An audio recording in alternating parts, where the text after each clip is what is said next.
Good to have you here. Okay, we are now streaming live on YouTube and ready to go. All right, thanks, Remy. All right, welcome to this August 11th, 2021 meeting of the Early Learning Council. We appreciate everyone who's in this meeting.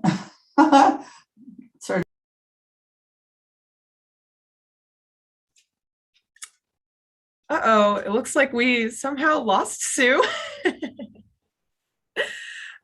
which has never happened before in ELC meeting history. So I guess, Alyssa, do you want to take it over for just a second? Oh, and she's back. Uh-oh. It kind of did the same thing to me when I started out. It had some buttons to push, and if you pushed the wrong button, you got kicked out, and then you had to start over again. Excellent. That must be a new updated feature of Zoom. I think it is. The ejection button, I like that. It was kind of like, are you okay with it being recorded? Yes or no? It was some kind of like you got to ask some optional things. Yeah, I've never seen that before. And Sue, I'm hoping that we're not pressing the eject button on you again. Let's see if she tunes in. Sorry. Yes, back again. Okay, let's, if you would call the roll, Remy. Yeah, of course. Angie Blackwell. Here. Excellent, thank you. Katie Brooks. I see you waving. Here. You're here. Peter Buckley. Here. Ann Kubish is excused today. We have George Mendoza. Here. Dr. Peg Miller. Here. Kali Thorne Ladd Is coming on late. is joining us late. And then Sue Miller, chair. Here. And today we have all of our agency leads are excused today. So that includes Pat Allen, Colt Gill, Margaret Salazar, and Lisa Wendt. But we do have Alyssa Chatterjee, acting Early Learning System Director of the Oregon Early Learning Division. Yes, here. Excellent, thank you.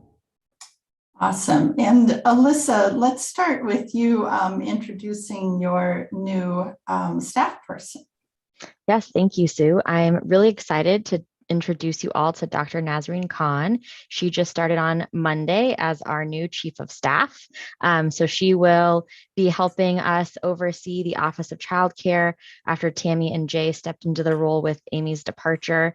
And she will also be overseeing the Department of Early Learning and Care transition work that will be kicking off with a contractor, hopefully in the next 5 or 6 days. So really excited to welcome her. And Dr. Khan, if there's anything you'd like to share, please do. If I can unmute. I always struggle with that mute button. I don't know. Thank you, Alyssa. Thank you so much. Thank you for inviting me to this meeting. This is exciting work ahead of us. And just a bit of background. My background is mostly in organization development, workforce development.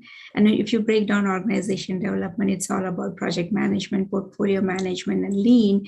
And all those methodologies or disciplines, they are best when it's something new, or you're starting something new. So, I mean, as I was talking to Alyssa, also several meetings, and also Sue Miller, we had a one conversation, and it's a life, like once in a lifetime opportunity where you're creating something new, which is like going to dictate how the work would be going forward for years from now. And so an opportunity where we can co-create a system, a culture that's respectful, and services that are most effective, efficient for a future generation. So, I mean, I'm honored for this opportunity, and Alyssa is amazing, her style, and she's so grounded and so knowledgeable. I mean, I look at her in awe, like, I mean, she's like a walking, talking encyclopedia of early learning. So, I mean, I couldn't have asked for a better boss and a better position to be in at this point of my career. So extremely grateful. Thank you. Great. Well, welcome, Dr. Khan. We're delighted to have you as a part of the team. And as you know, we will stay very closely tied to ODHS. So with you having connections over there, I think that will also be very helpful because we're sort of going to be together at the hip, I'd say, for the next, maybe forever, but certainly for a long time. So welcome, welcome. At this time, I'd like to ask Angie if she would lead us through the essential understandings. As you know, Council, we've been leading off our Council meetings, trying to ground ourselves in some of our history and the Native American and Alaskan Indian history in Oregon and in our space. And so Angie has taken the lead in that for us and will be doing so again today. So thank you and welcome, Angie. Thank you, Chair Miller. I'm a citizen of the Confederated Tribes of Grand Ronde and also a member of this council. And I'm also the Early Childhood Program Manager for the Confederated Tribes of Grand Ronde. As I prepared for this acknowledgement today, I was really tempted to skip past genocide and focus primarily on the federal law and policy. That's clearly a more comfortable area to be in. But avoiding the topic of genocide would be an injustice to my ancestors who fought so hard to maintain our way of being. And in all honesty, each time I prepare for these acknowledgements, each one of these essential understandings, it's really caused me to reflect on the painful past of my ancestors and how that continues to impact my life and the life of my family members today and Native Americans throughout the state and country. So I'm not going to go into avoidance. I'm going to start by just reading directly the definition of genocide. And here it is as defined by the United Nations. Any of the following acts committed with intent to destroy in whole or in part a national, ethnic, racial, or religious group, such as killing members of the group, causing serious bodily or mental harm to members of the group, deliberately inflicting on the group conditions of life calculated to bring about its physical destruction in whole or in part, imposing measures intended to prevent births within the group, and forcibly transferring children of the group to another group. Depending on the source that you cite,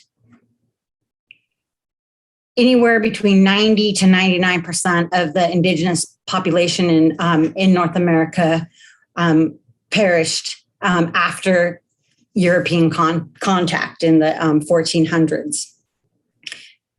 Today, Native Americans make up 2% of the population across the country. Here in Oregon, it's almost 3%, 2.99%. So we're above the national average.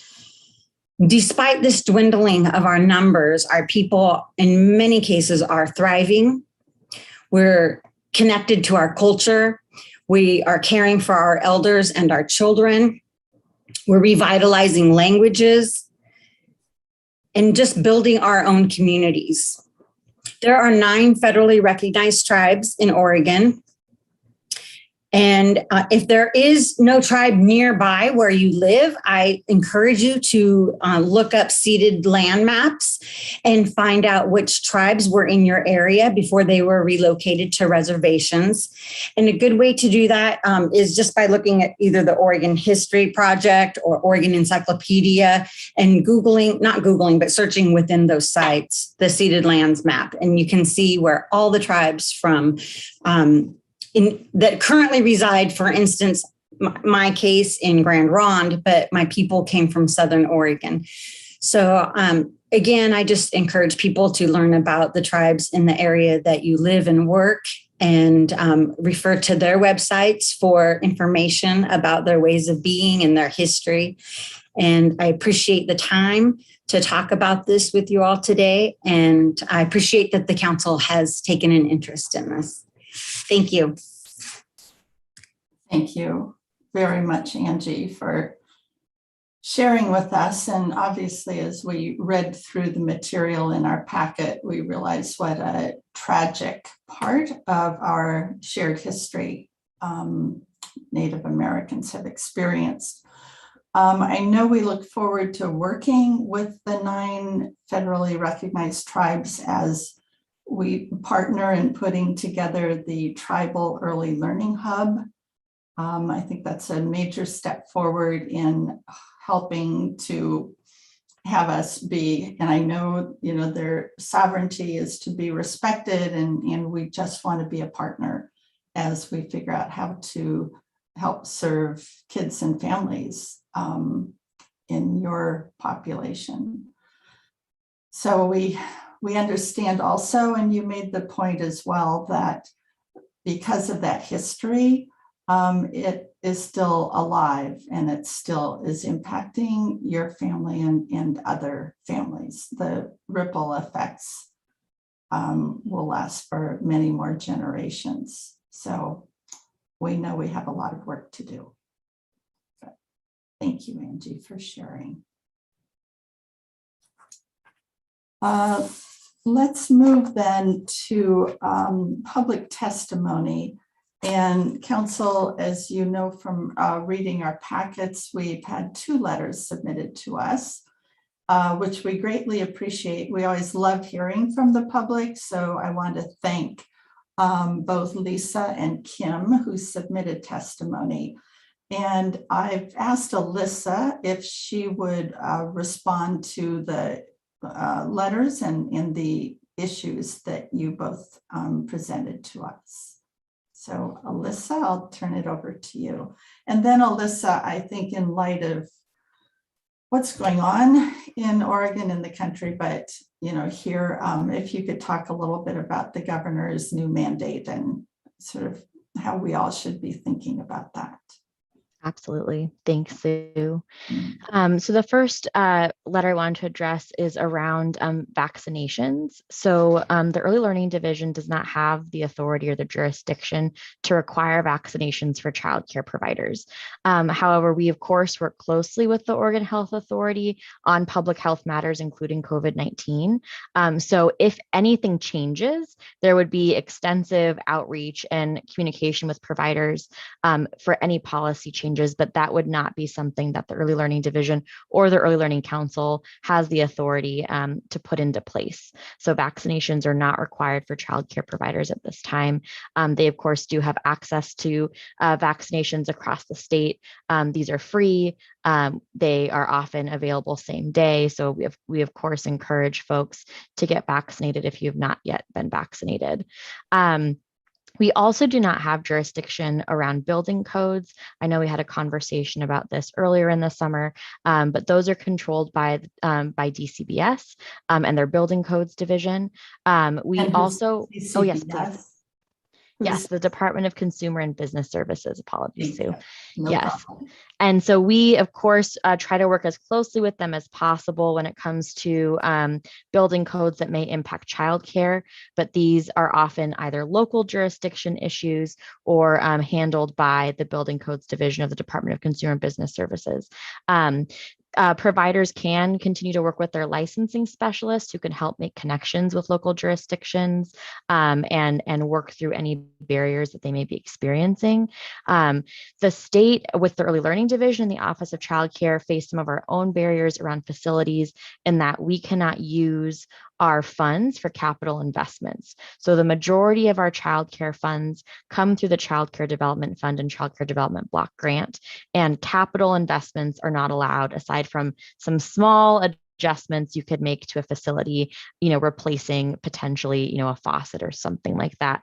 But we cannot allow these funds to be used for any sort of remodeling or purchasing or renting a facility, these would have to be investments that are made either through general funds or bonds. And currently our general fund dollars all have very specific allocations and can't be used or repurposed for capital. This is a policy issue that we're very aware of. We continue to work with the legislature on this. And I think with the creation of the House Early Childhood Committee that we saw this last legislative session, we have an opportunity to help create more awareness of the limitations of our existing funding streams and the need to see some investments to support facility rentals and remodeling and purchasing. We are also working with the early learning hubs and childcare resource and referral entities to really be able to collect this information so that we can share this back with the legislature and make sure they understand the barriers that providers face when it comes to facilities and capital investments. So just want to appreciate folks continuing to flag this need. Keep telling us, please feel free to reach out to your local lawmakers and make sure that folks are aware of this need for investments in the future. I also wanted to give the update, as you said, Sue, on what the governor announced at 11 this morning. There was a press conference, and she has stated that there will be the indoor mask mandate reinstated beginning Friday. This would require individuals ages 5 and above to wear a face covering when indoors. This will include childcare. We are working closely with both the governor's office and the Oregon Health Authority to update our guidance and get that translated and available to providers in the coming days.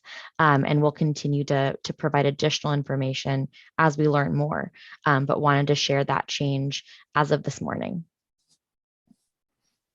Okay, well, I'm sure it's necessary, and I appreciate the governor taking a position on it. And obviously, it's very discouraging to be back here again. Yes. Yeah, and I don't know if Dr. Miller has any comments that you would like to make, Peg, since you are in a hospital and in the medical field, so you are seeing this firsthand. Yeah, I think, we talked at the last meeting that hospitals throughout the state continue to be really busy and oftentimes at capacity, not so much necessarily with COVID patients, but with patients with a variety of problems. We're certainly seeing more kids with COVID. Fortunately, most of them are not seriously ill, requiring hospitalization, but illnesses are up for kids, kind of uncharacteristic for the summer, perhaps because of their isolation last winter. And we're seeing emergence of some respiratory illnesses that usually we don't see in the summer. And that has affected kids as well. Fortunately, most kids are healthy and responding well, and we're eagerly awaiting the approval of the vaccine for younger kids. I think that's going to make a big difference. Yeah, good point. Okay, thank you, Peg, for sort of the on-the-ground update there. And Alyssa, thank you for your comments. And sort of the bottom line, I think, from the public testimony is that we hear their concerns and it's out of our jurisdiction, but we certainly are talking to partners who can impact those issues. So, thanks, Alyssa. Moving on in our agenda, we wanted to have just a little bit of time, council members, for all of us to reflect on the meeting that was just held 2 weeks ago. We obviously heard from all of our agency partners about legislative wins, budget implications of what happened in the last session. And then we had a very informative presentation from the Child Welfare Director, Rebecca Jones-Gaston, that, had all sorts of information in it. So we thought we'd take a few minutes to just give each of us an opportunity to share any reflections on that meeting and sort of any takeaways and any pieces that we may well want to be aware of as we start planning our October retreat. So that is what this agenda item is for.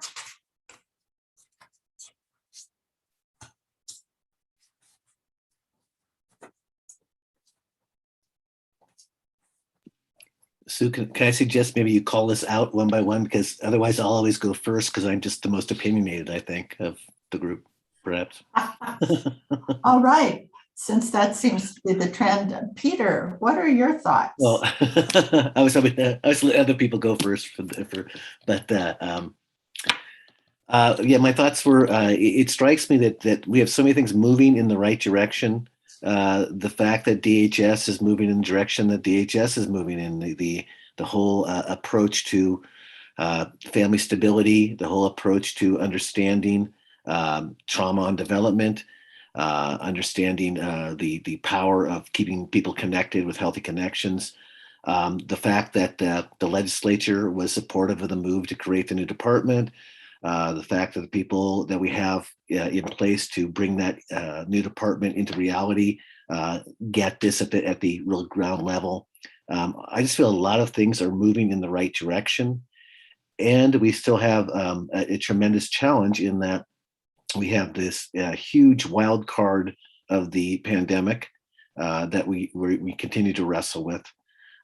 We have more resources than we ever had before, which is fantastic, and it's essential for us to figure out how we put these resources into play in the most effective way possible.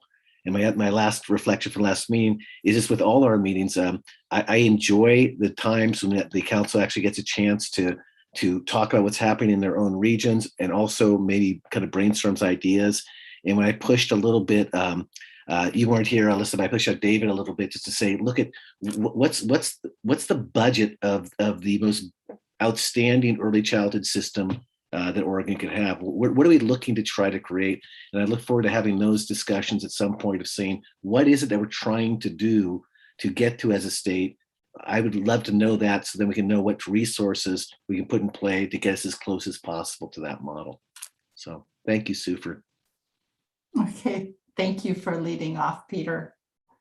And I'll just go around what is on my screen. I don't know if our screens are the same or not, but Angie, would you have some comments to share?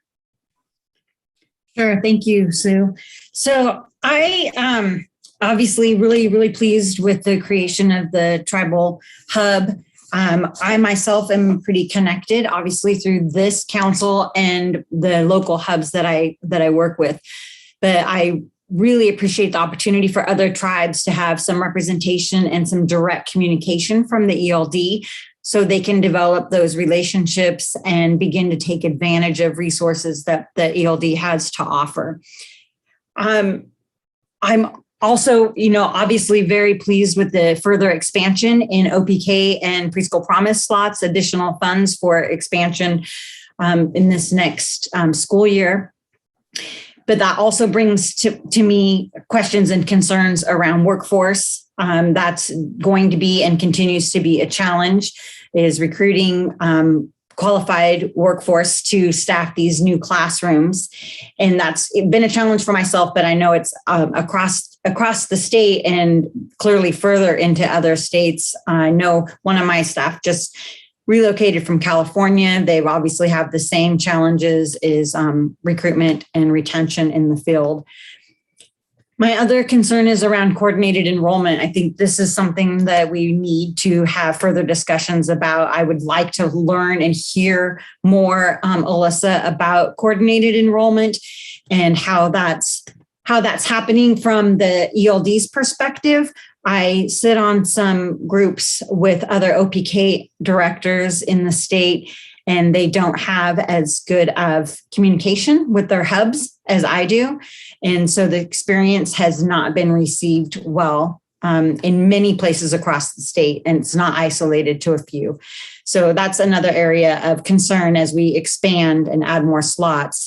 How do we get those people that are 100 to 200% of poverty into preschool promise slots so that we can serve that population and steer people that are below 100% of poverty towards OPK and Head Start so that we can serve even more. Those are my reflections for right now. Thank you, Sue. Okay, thank you, Angie, very much. Peg Miller, your reflections.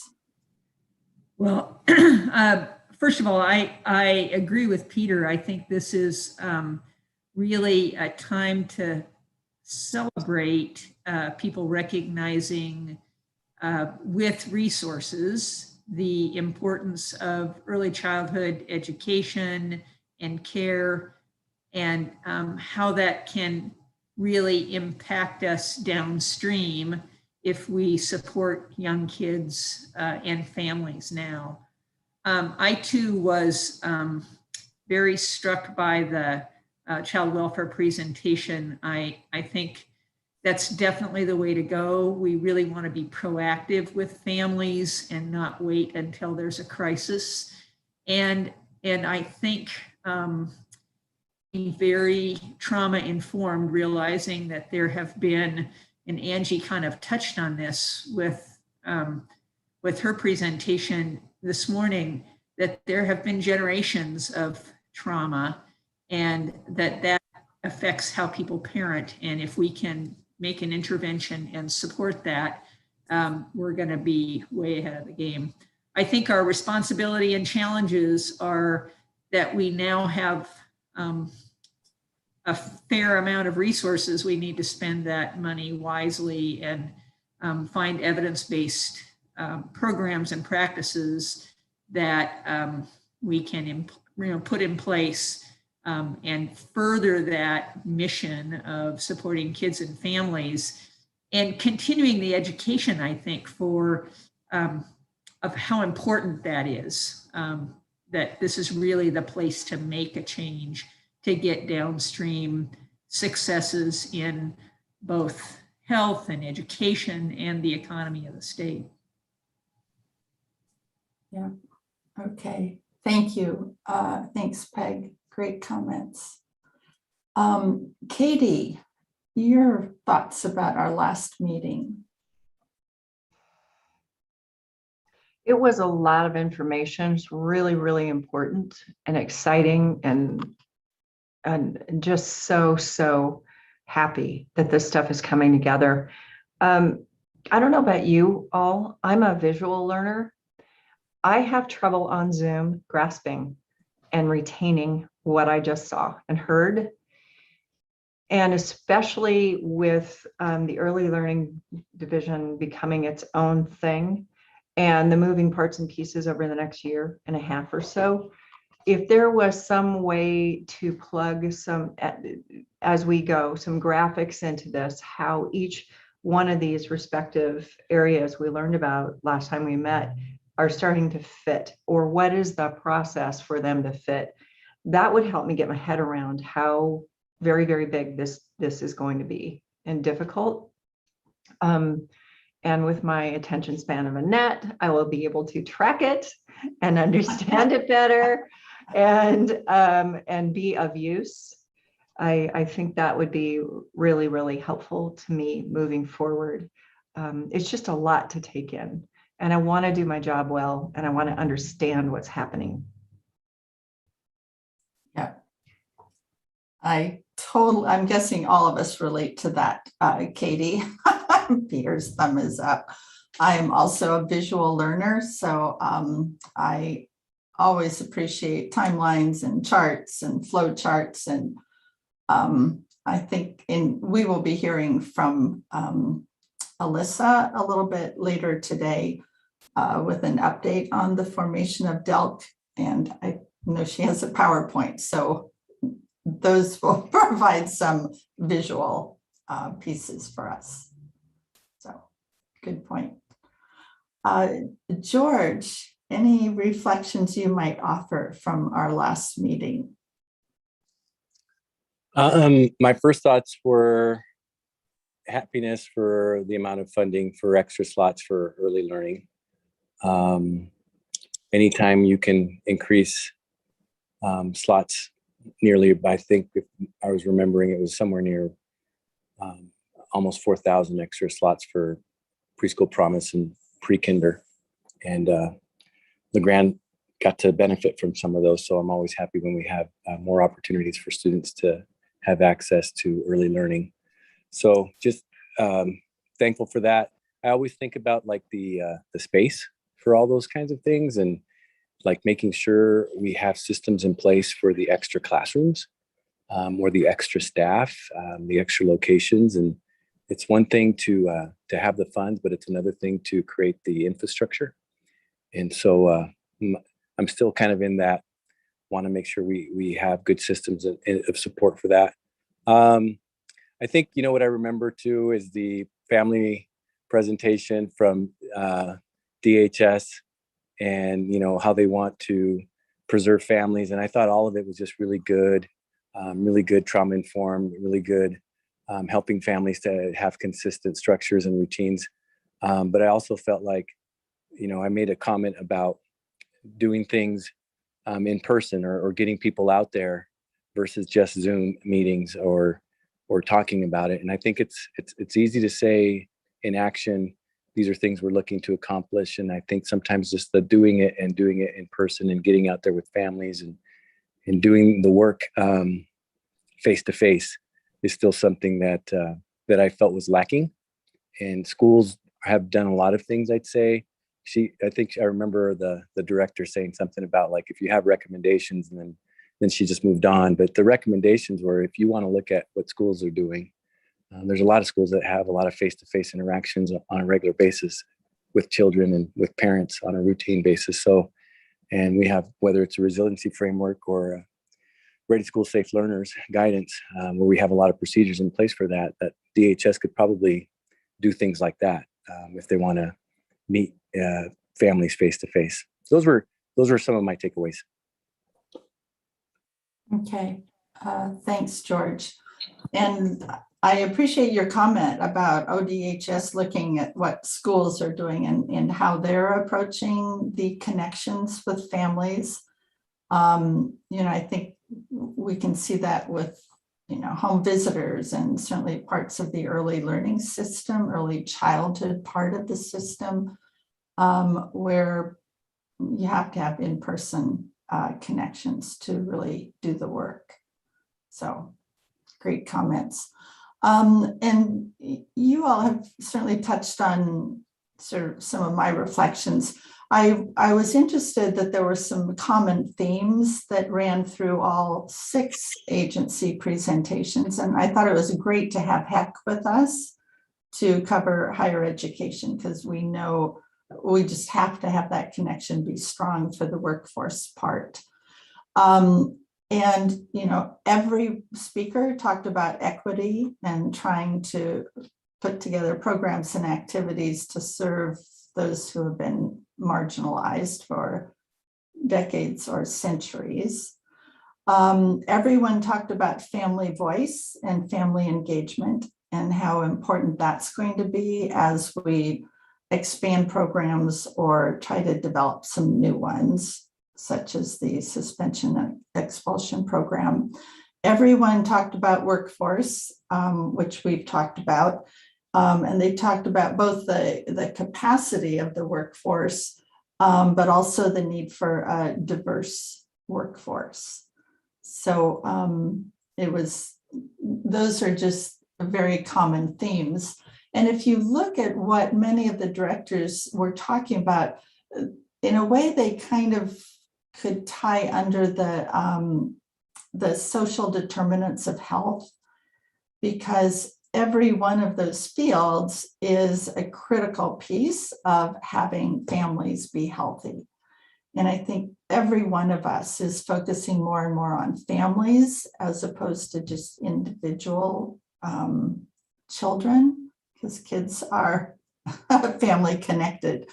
And, whether you look at what Rebecca was saying with ODHS going upstream and trying to, get to the prevention end, she kept talking about a well-being system, which is certainly part of their vision for transformation. Kate Wilcox, who was presenting for Pat Allen, talked about the public health modernization that is going on, that they got, I think she said $45 million for that, which is tied to social determinants of health. Housing, what Margaret was talking about around housing, and just this historic investment in programs to help people be housed. And then the co-location, of course, with early childhood programs in some of the family housing.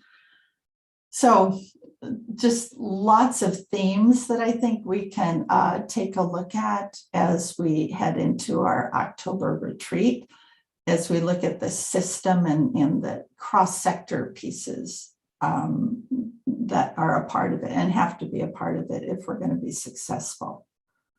So it was a very informative meeting. Peter, yes. So I can't remember if the representative from OHA mentioned the metrics for the CCOs on social emotional learning, because I don't know if the other council members haven't heard this yet.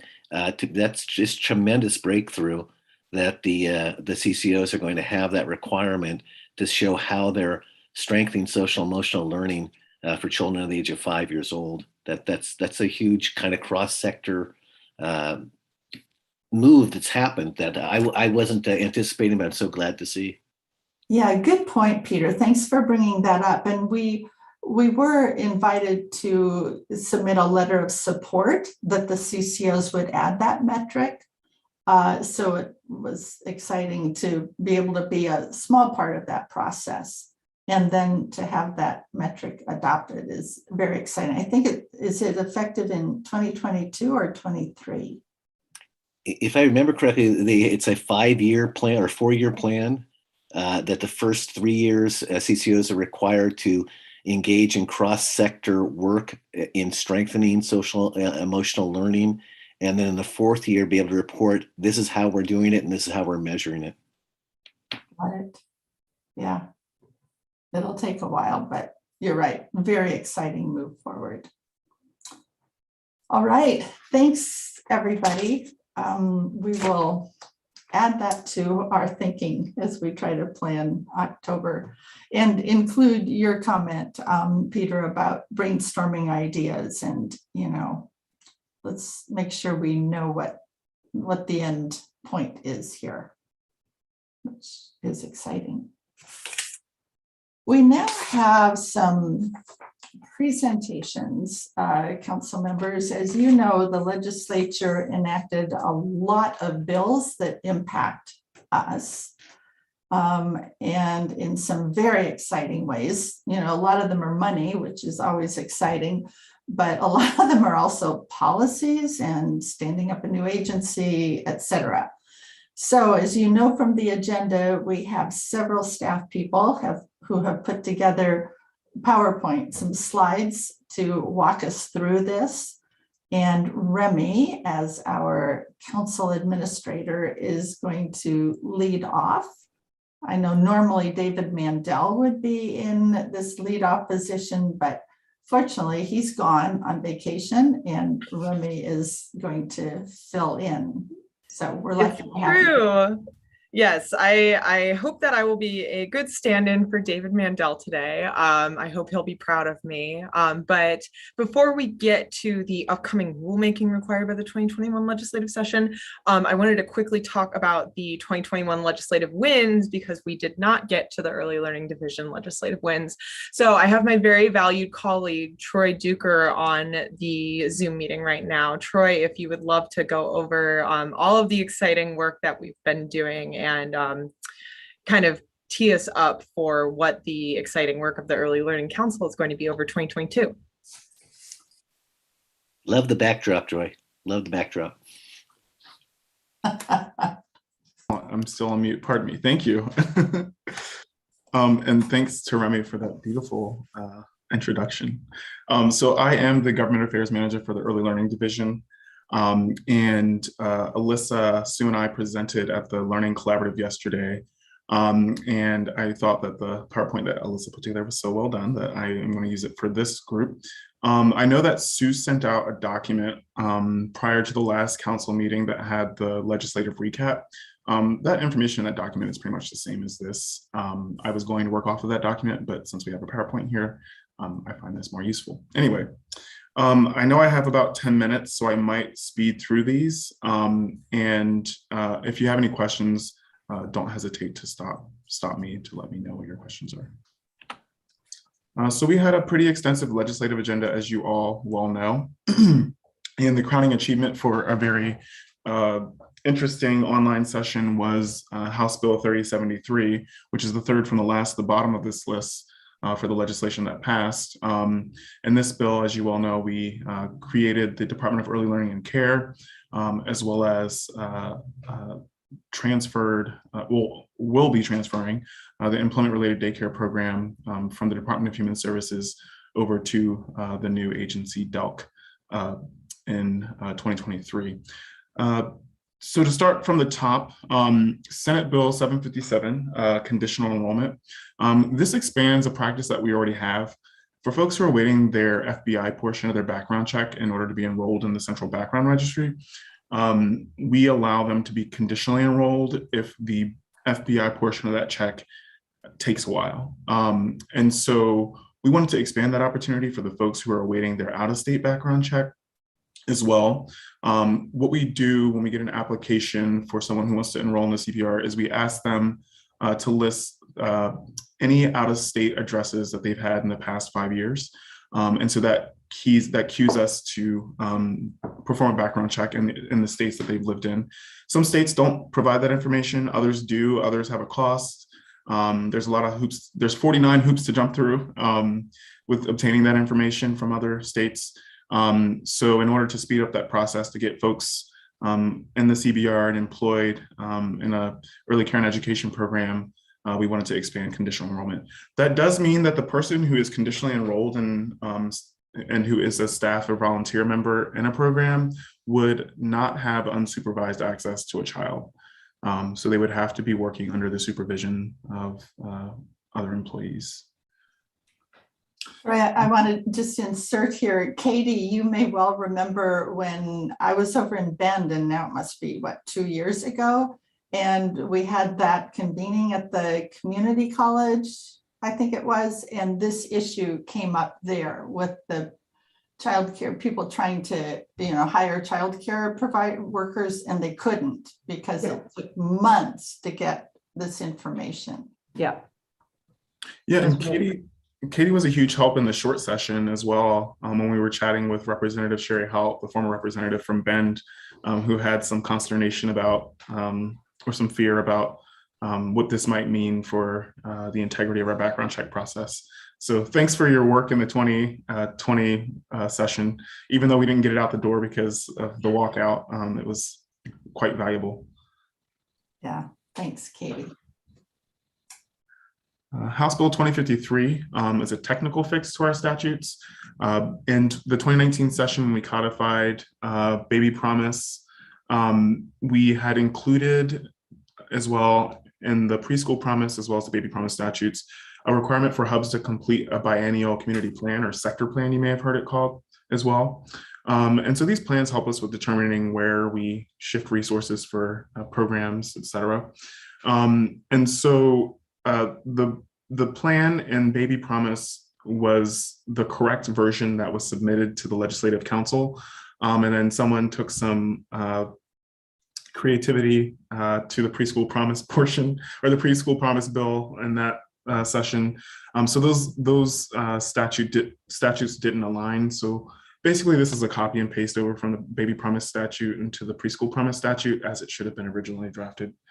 So no policy implications for us there. 2054 was an update to the KPI program, Kindergarten Readiness Partnership and Innovation. We wanted to make sure that these funds were actually going to kindergarten transition. the way, or I should say, we wanted to ensure that statutorily the funds were going to kindergarten transition, because the way that the previous statute was drafted, it did allow for folks to apply for these grants whose main purpose in using the grant money was not for kindergarten transition. So this just tightened up the eligibility requirements for grantees.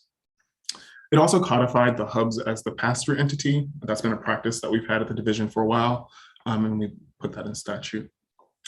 One bill that I heard discussed earlier was House Bill 2055. That's the bill that creates a tribal early learning hub. There's a lot of excitement building around this, and we have Valeria on to chat about this in more detail later. However, this bill is pretty simple, and it's in the way that it was drafted. It solely establishes the hub and establishes the Tribal Early Learning Hub Advisory Committee. And that advisory committee will have representation from all 9 tribes, plus one ex officio member from the division and from the council. And they will get together to determine what the program administration function and purpose of this hub will be. There's not a lot of detail yet because we wanted to allow tribes to be in the driver's seat as they are sovereign nations. And the purpose of this bill is to recognize their sovereignty and their relationship to the state as far as early care and education policy and program administration goes. So we look forward to seeing what the advisory committee comes up with for how this hub will be run. House Bill 2059, this bill was drafted to give the agency an opportunity to make changes to what's a federally required program called QRIS, Quality Rating and Improvement System. And this program, or the Oregon iteration of this program, excuse me, is called SPARK. And so we wanted to think about quality in ways that moved away from a tiered rating system. One, because it excluded some forms of quality that may not fit well on a tiered rating system, but as well, there wasn't a lot of participation in the program with childcare providers. So we wanted to design a program that got childcare providers interested in participating, as well as to develop a greater cross-section of providers who participate in this program. It seems to be that a lot of the providers who participate often have access to greater resources. And those are the ones who, the ones with the least resources are the ones who probably would benefit from the professional development and technical assistance the most as far as improving program quality. House Bill 2166, this bill established the Early Childhood Suspension and Expulsion Prevention Program. And I'll discuss this along with the bill, the first bill under the other key legislation line, Senate Bill 236. That bill banned the practice of suspension and expulsion in 2026. These bills came from 2 different spaces. The first, 2166, came out of conversations with the Racial Justice Council hosted by the governor's office. This was an attempt to provide resources to childcare providers and families, namely through the use of mental health consultants to intervene whenever a child was at risk of expulsion. And so this was on one track in the legislature, and there was this other bill, 236, that came from certain advocates in the community that wanted to ban the practice altogether. And so it was fairly controversial, as one might imagine, but we sort of worked out a plan wherein we would implement the suspension and expulsion program, prevention program first, see how that goes, and then report back to the legislature in 2024 to ensure that if the legislature does decide to continue and go through with implementing that ban, that there are the tools in place for childcare providers to be able to provide quality services to children that they may have a difficult time with. So jump down, I've already talked about 3073, 5042, that was the bill that mid-session was a budget reconciliation bill where the legislature shifted some additional funds over to education. And for the early learning division, that amounted to some increased slots for the Equity Fund, HFO, Preschool Promise. There was also a 1,000 slot increase for ERDC, among others. And then House Bill 5513 is the budget for the division. It's a grant and aid budget encapsulated in the Department of Education's budget. So if you ever take a look at that, you'll see that we're listed alongside the School of the Deaf and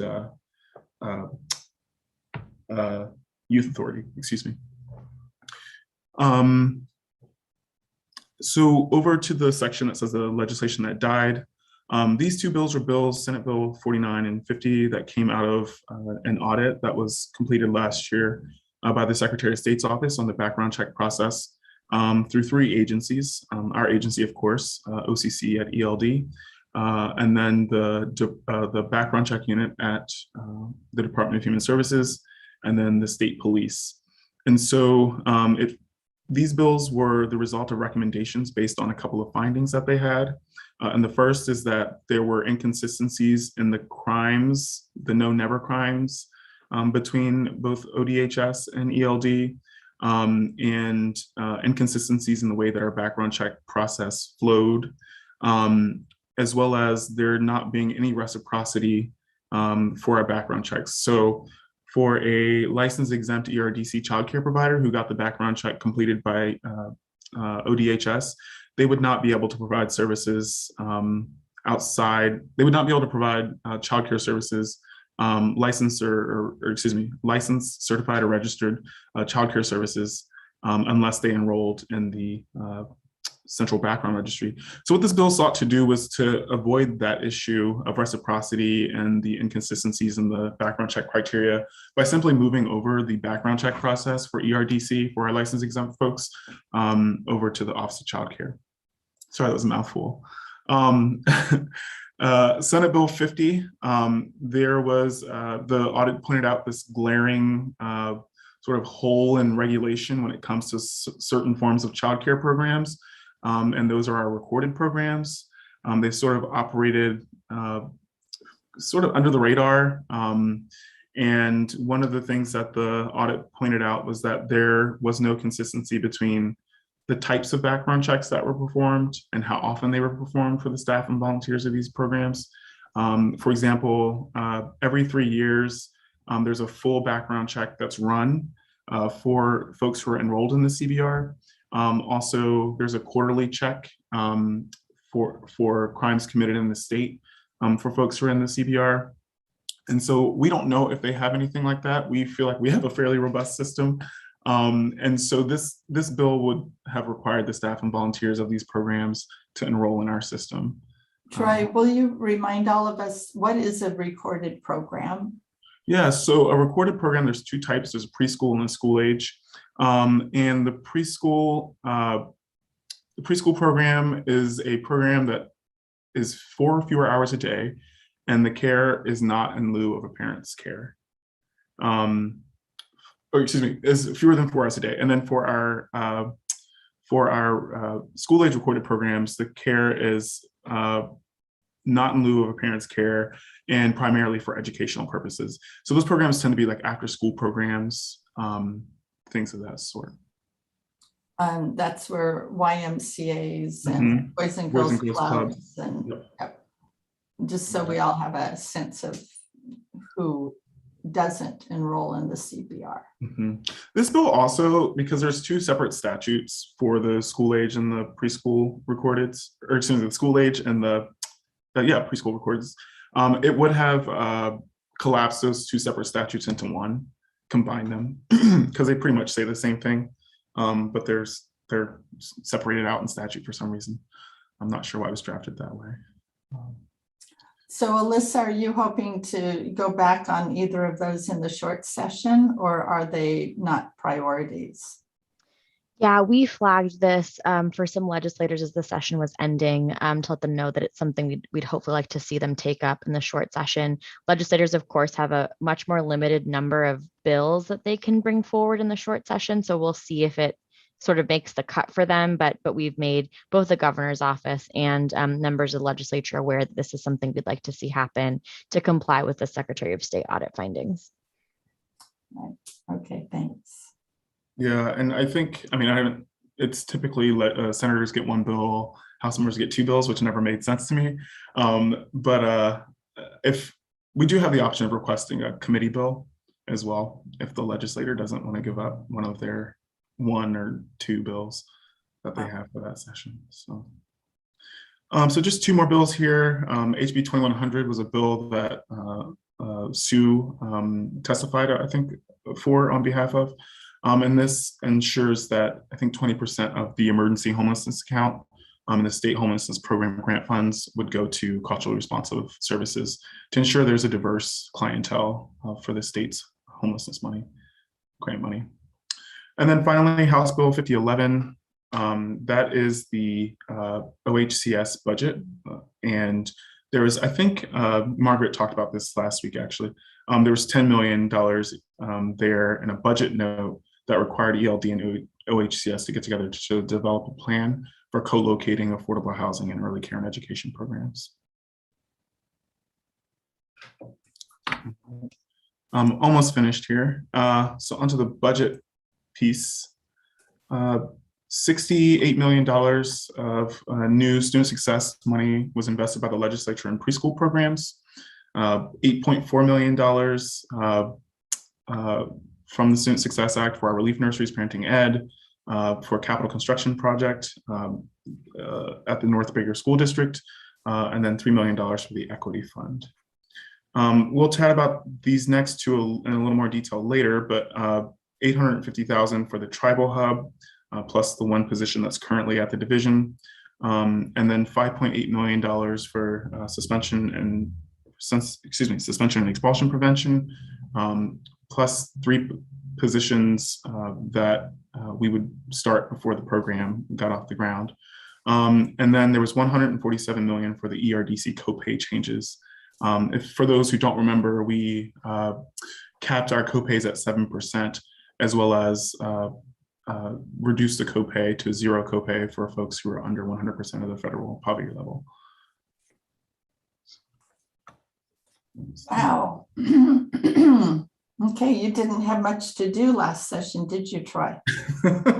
Well, fortunately, I had Alyssa, and even when she was in the governor's office, she was the rock star. So I really appreciated her help. And this was my first full session as a lobbyist, if you will, or government affairs manager.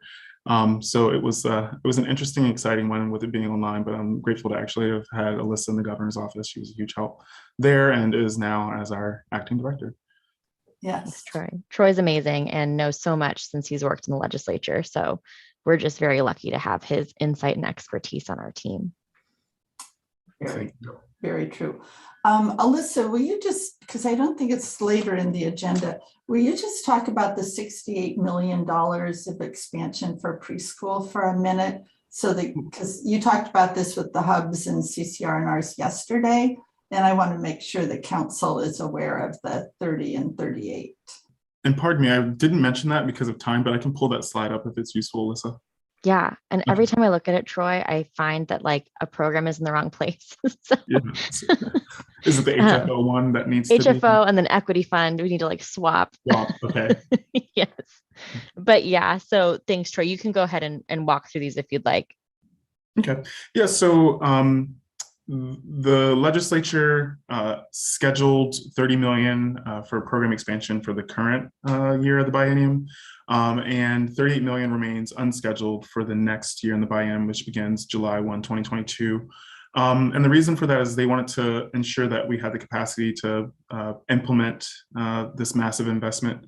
And so as you see here for year one, we're looking at about 600 slots for around $30 million. And so that's for Preschool Promise, OPK, Early Head Start, and then Equity Fund. So HFO should be on the other side of this list here. And so these are continuation grants. I don't know if that's the right phrase, but we would be increasing the slots in existing grants for providers. So for year two, when we come back to the legislature in February during this short session, our hope is that they do schedule the $38 million to be released. And this will be a full, more extensive RFA process to recruit new providers as well. So they would have the ability to apply for the 1,900 slots there. And I'll just clarify, we know that it does not cost $30 million to fund 600 slots. That's how much money that's already been released to us.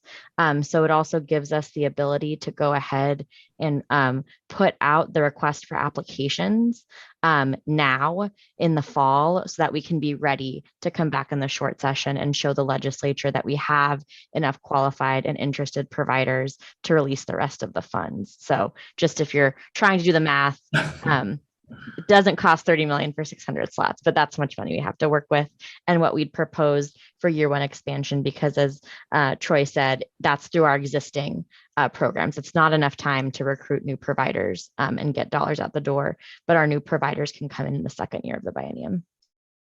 Thanks for clarifying. So council members, I wanted to point this out because each of you knows about some of these preschool programs in your regions. And I just want you to know that the hubs and the CCR&Rs are all really on the alert that they need to get this $30 million out the door so that we can justify in February that we need the other 38 million. It's not a given that the legislature will fund the other 38 million. So to the extent you have contacts and work with some of those programs in your own areas, please just do anything you can to support them in opening up these new slots. And we know workforce and facilities are going to be barriers that everyone will be facing.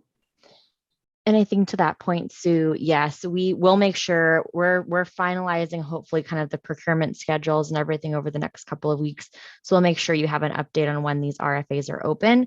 But if you are hearing about concerns about workforce, about facilities, which we all know exist, and we've talked about our limitations and our ability to fund those issues, making sure that you're helping to kind of capture those stories, because again, it's one thing for the early learning division or even Sue to come forward and testify about the barriers. It's another when community is actually letting their legislator know that this is what they're facing. And so again, if we're going to get the investments in the workforce that we know are needed and in facilities, it'll just be helpful to capture. And we've asked hubs and CCR&Rs to do that as well. What is the barrier to expansion? The hope is that we can go forward in the short session and sort of say, here's who we can fund with the 30 million. Here's who we could fund if you gave us the full 68 million. And then if we reach it, here's a third tier of, and if you gave us even more money, here's everybody else you could still fund. So that's how we're hoping to frame this. And Troy, did you want to tackle the question from George, or would you like me to jump in? Honestly, I don't know too much about that investment. That was a conversation that didn't take place with me in it. So do you have any clue into what?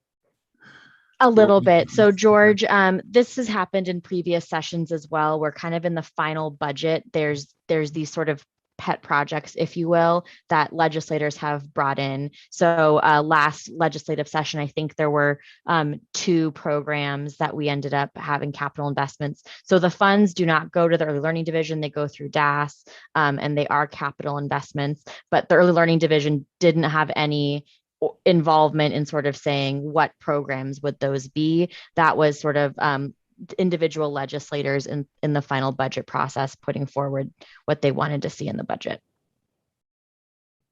If I can chime in just a bit, we have an example, George, from Rogue River in Southern Oregon here, where a local legislator 4 years ago was trying to get funding for a wellness center / daycare center in Rogue River. He couldn't get it through the process in 2 years. In those 2 years, he came back with additional legislators from our region and said, this is a bipartisan proposal that a bunch of different legislators are interested in having done. And they got $3 million for it this time around. So it's really that process of working with your local representative, local state senator to see if there's a project you can get some traction around and get into the capital construction process and Ways and Means. Okay, thanks, Peter, for that added information. No, that's good. I mean, I'm fairly abundant minded. I'm pretty happy when people get their facilities that they need. Whatever the rules are or the process is, it's pretty good to know it. And if they do ask other nearby locations what their needs are, then it seems more impartial for folks to present their projects. But I think at the end of the day, people need to get their projects funded, so it's okay. Yeah, and the interesting thing about getting these sorts of projects on is there aren't really rules around it. A lot of folks are like, well, should I have a bill drafted for a request like this? I'm like, well, you can if you want to track it. But ultimately, it comes down to ways and means at the very end, capital construction. They're just going down a list and making numbers work. And then, yeah, just, I guess, raising the importance of these to the presiding officers and the tri-chairs of the Ways and Means Committee is how you get things done like that. All right, the real process. All right, thank you very much, Troy. And council members, you've got the PowerPoint, but we also have the other handout on the legislative session recap. So we do have some things in writing to track all of that.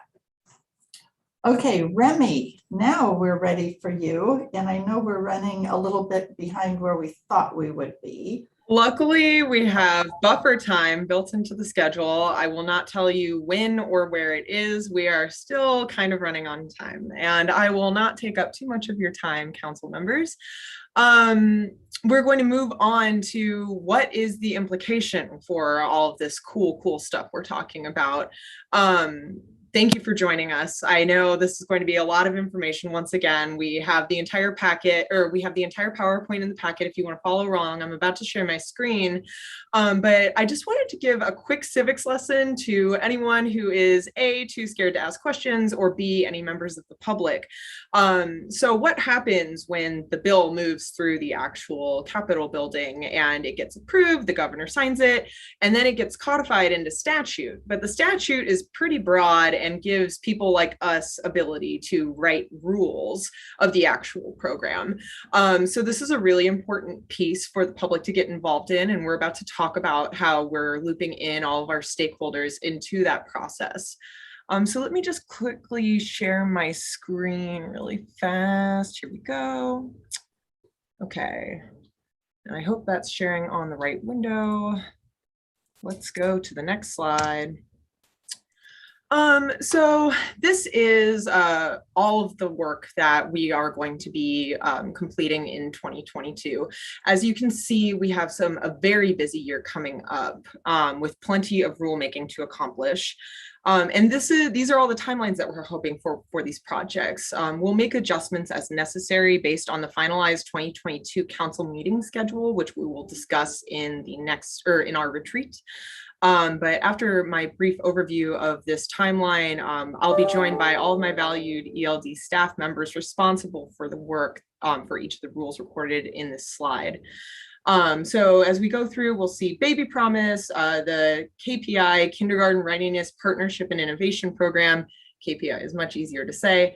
The Suspension and Expulsion Reduction Program, the Tribal Early Learning Hub, and I'll leave it to Valeria to tell you why I'm putting air quotes around that. And then the OCC Superset. I want to note that we will not be talking about the Superset today. The entire overhaul of all child care center rule sets that we're planning here at the division.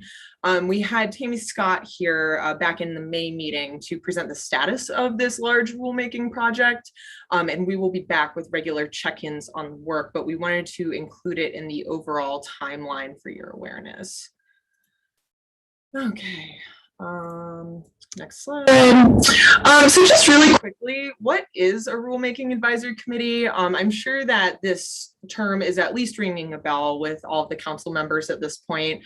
A rulemaking advisory committee is required by statute. It's required by the Secretary of State when there are adverse financial impacts on a business in a rule update. So the division uses RACs not only in this legal sense, but also as a broad stakeholder group to review equity impacts of rulemaking on stakeholders. So we try to keep the group smaller to facilitate conversation, and we design our RAC representation to reflect the makeup of the stakeholder group. When we convene RACs, we generally use the Early Childhood Equity Fund framework to inform membership, which you might remember from one of your first rulemaking projects. It is defined by geographic, racial slash ethnic, socioeconomic, and linguistic diversity. We also work with the chair of the council, Sue, as well as the rest of you on participation in the RACs, whether that's a council member sitting on the RAC themselves or appointing or suggesting appointees for the RAC. So I kind of just blew through some pretty large overview civics information. Are there any questions on the overall rulemaking timeline or on RACs that I can help answer before we move on to our analysts to actually dive a little bit deeper into the rulemaking?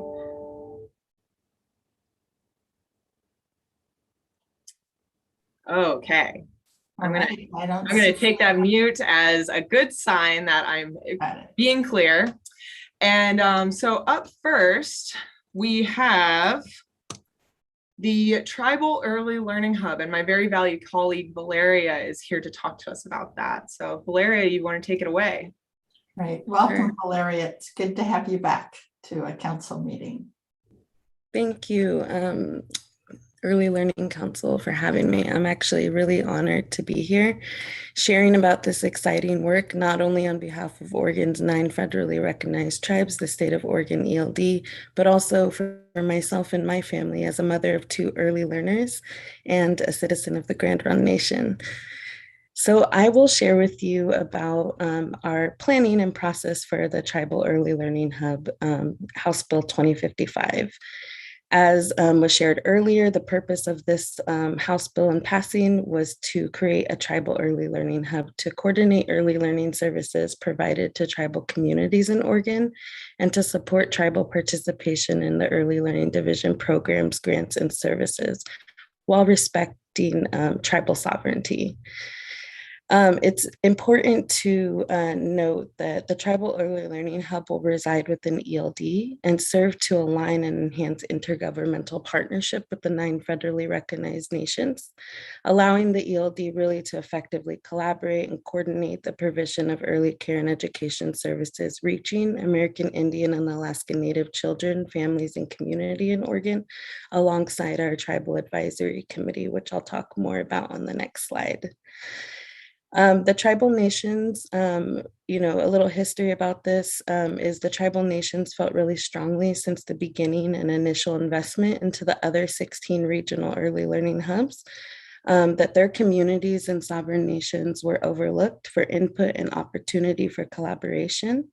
So through our current government to government relationship with them, which is in the context of an education cluster and a health and human services cluster, tribal nations really strongly advocated for an early learning system entity or a tribal early learning hub whose mission would be to ensure and support tribal participation in early learning programming. So that's kind of why and what got us here to today. So without this investment, definitely the 9 tribes would continue to receive inequitable access to technical assistance and resources to support their early learning programs. And this really would result in the continued insufficient supply of preschools, leading to establishment of additional disparate and unmonitored preschool programs across the 9 tribes. And it would continue it would be continued disparate and inadequate kindergarten readiness, essentially, as children would not have programs to support their early learning and development prior to kindergarten. In addition to those things, continued conflict within the government to government relationship between the tribes and the state of Oregon would happen as early learning hub systems on a regional basis are tasked with convening a broad range of stakeholders and cross-sector partners. And for tribes, this meant they had to navigate regional early learning hubs. And in many cases, this could be up to 2 to 4 early learning hubs as tribal nations define their own service area and who they consider members to their tribal communities. So it was just really cumbersome and hard to do, as you can imagine, with already limited capacity as they are running full governments, just as we are at the state. It says my connection is unstable. Am I still on? Yes. Thank you. Okay, so to talk a little bit about the resources, we are fully funding the Tribal Affairs Manager, which is my position, to lead project development and implementation. $150,000 total for grant and aid to cover the cost of facilitation, meetings, startup funds in the second year of the biennium. This is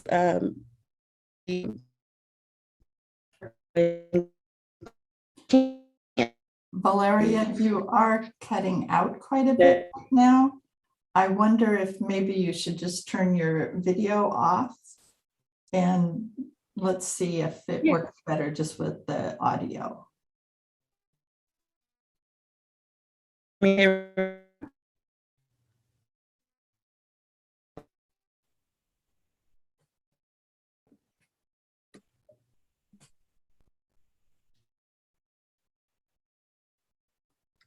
Okay. Valeria was afraid that this would happen before the meeting. Valeria, have you returned to us? I think so. Can you hear me? Yes. Great. Sorry about that. Having connectivity.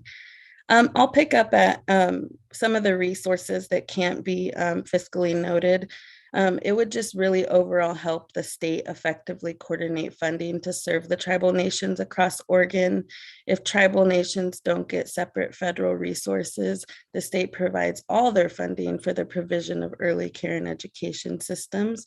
So we're really prioritizing, making sure that we're working with our tribal advisory committee on where the funding is distributed as a starting place for building the infrastructure and ensure that this hub really starts off on a strong footing.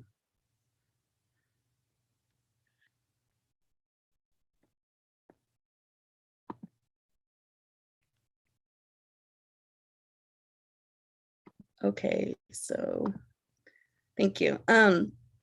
So the ELD is seeking representatives for our Tribal Advisory Committee, which is a 25-member year-long collaboration between Oregon's 9 tribal nations and the Early Learning Division. It includes 2 representatives of each tribal nation, 4 tribal family representatives, and 3 non-voting representatives that we're asking of the Early Learning Division, the Legislative Commission on Indian Services, and the Early Learning Council to remain apprised and involved in the work going on within those work plans. So we're really asking for any stakeholders are encouraged to apply, prioritizing those with early care and education expertise and perspectives that cross child and family serving communities, including health, early learning, education, and human services. Through better coordination of resources and a connection point that brings together early learning staff and stakeholders across the 9 tribes, our hope is that young children will have more opportunities to be prepared for kindergarten. Ways that this is similar to hubs, because they are traditionally charged with doing that cross-sector work. This is a solution that fits within the current purpose of the Tribal Early Learning Hub. But as I mentioned before, ways that it will be different is that it will remain as part of the ELD, and we will form the Tribal Advisory Committee to work alongside the ELD in co-designing our strategic plan, goals, and organization of this new Tribal Early Learning Hub. This is really the only way to effectively ensure that we have both state level and tribal level programs operating together without competition as well. So it demonstrates that ELD is prioritizing our relationships to tribes as sovereign government partners. And so in August, or the timeline here says August, this is when we've just started getting together all the information we need to put out notice and to get a call for participation for committee members. And then as you can see, February through April 2022, our Rural Advisory Committee is going to be established and as a subcommittee of the Tribal Advisory Committee to then further recommend rules and establish and operationalize this tribal early learning hub, which you will all see at the Early Learning Council to adopt.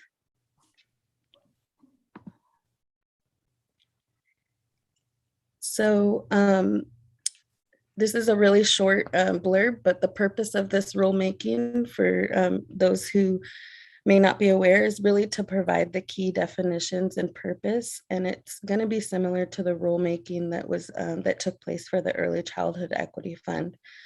Our process and timeline is that our Tribal Advisory Committee will be established within the month of August. And then the RAC will be formed as a Tribal Advisory Committee subcommittee by February through April. And rules anticipated to come to you all for adoption by May 2022. And then here's just a quick flow chart just to give you an idea of our process. As you can see, the first half of our planning year will help us establish the rulemaking phase of this project. And the second half of our planning year will result in the implementation plan and setting forth an ongoing communication strategy and plan that would include the co-design of important marketing and branding materials of our shared work with the tribal nations. Well, it's also important to know in July 2022, we'll have a report due to the legislation, and it is expected that we're kicking off the second year of the biennium. The implementation will begin in some form or capacity. Awesome.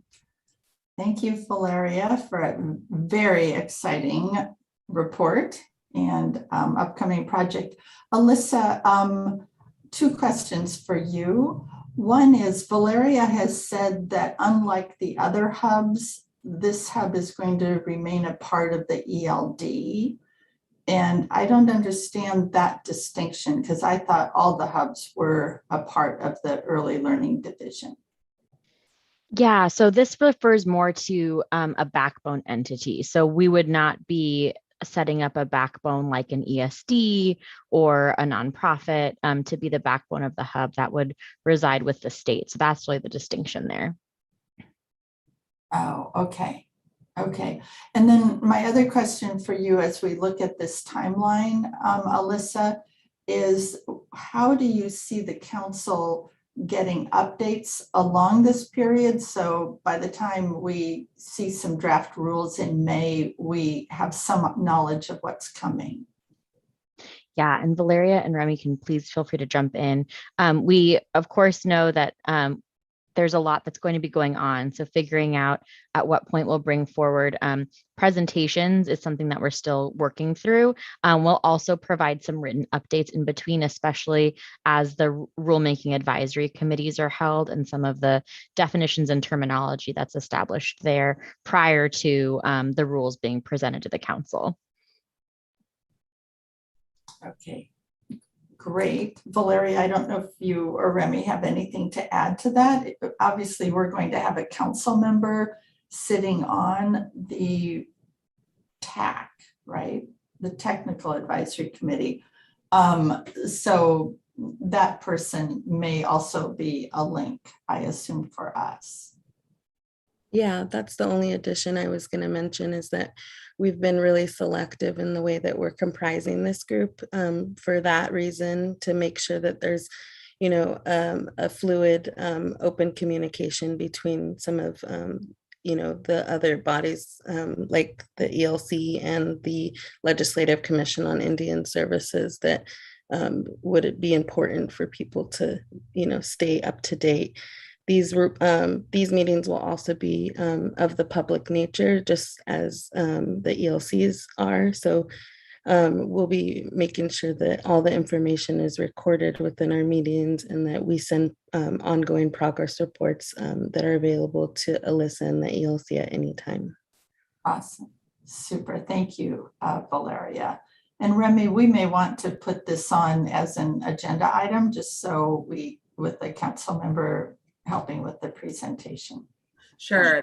Yeah, that was going to be the only thing I was going to add, was just very technical. This, along with several other rule sets, are going to be a flexible standing agenda item with the Early Learning Council meetings going forward. So like this one, the suspension and expulsion, the OCC superset, we've got a handful of pretty large rulemaking that we will regularly touch base with the entire council on. So I'm really hoping that by the time you see these actual rules, once they come down the pipe, you'll just be like, I've seen it all before. This is boring. This is all great. This is all great. Thanks, ELD. So hoping you'll agree with those sentiments at the end of it. Okay, thanks, Remy. Council members, any other questions of Valeria about the tribal hub and our role in it?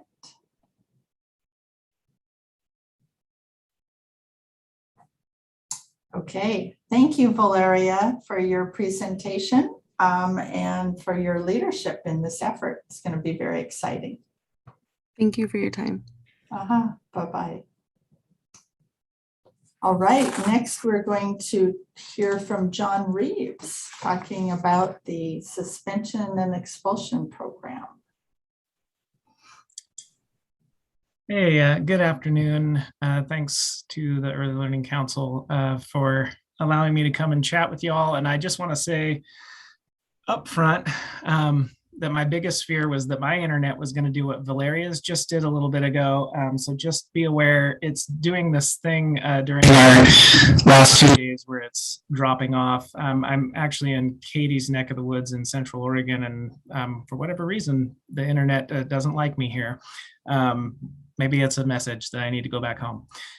So anyway, I'm John Reeves. I'm the Community Systems Team Manager at the Early Learning Division. And I'm going to talk to you a little bit about House Bill 2166 and Senate Bill 236. And I just wanted to say kind of up front that to me, this is a huge step. Some of the resources that are being put into place here and actually in our legislative session overall, I get amazed when I hear Troy go over it all. But this is like creating the holistic support system for childcare and sort of the backbone that exists behind Head Start programs. I feel like we're getting to a place where we're getting resources that are really supporting childcare providers to do the work that they've been trying to do with young children over decades. And so I can't be any more. I'm incredibly excited about the opportunities that we have. And so thanks to the countless advocates and leaders and you all and our early educators for getting us to this place. And so the suspension and expulsion prevention program is really what we're going to go over a little bit here today. And as you see on this slide, some of our earliest rulemaking will be in 2022 and really in the House Bill 2166 section of this work. And so the purpose of House Bill 2166 is to establish the Early Childhood Suspension and Expulsion Prevention Program. That's a mouthful, and I'm going to say it multiple times today.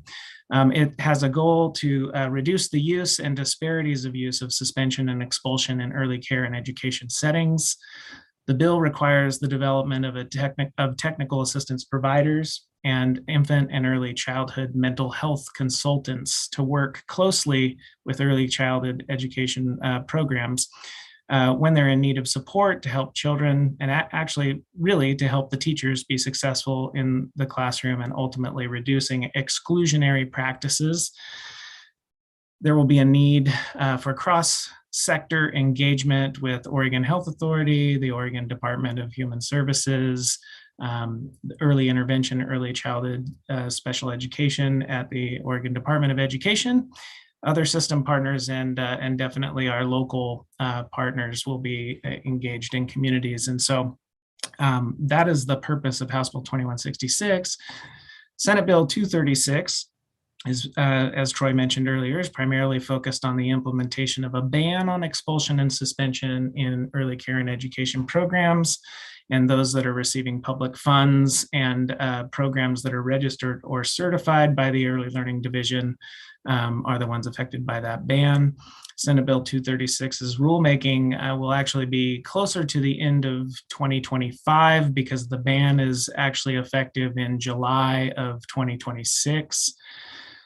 And so that process won't begin until then, which actually gives us some time because there's resources in House Bill 2166 that we can start implementing some services that'll help us as we're implementing and researching the best methods to really think about how that Senate bill legislation should be constructed into, into activity and into programs. So we have the next 4 or 5 years to learn from the work that we'll be engaging in. And right now, actually, resources in House Bill 2166, some of the funds have been released and will allow us to hire 3 positions starting very soon in 2021 here before the year ends, including a specialist that will oversee the prevention program.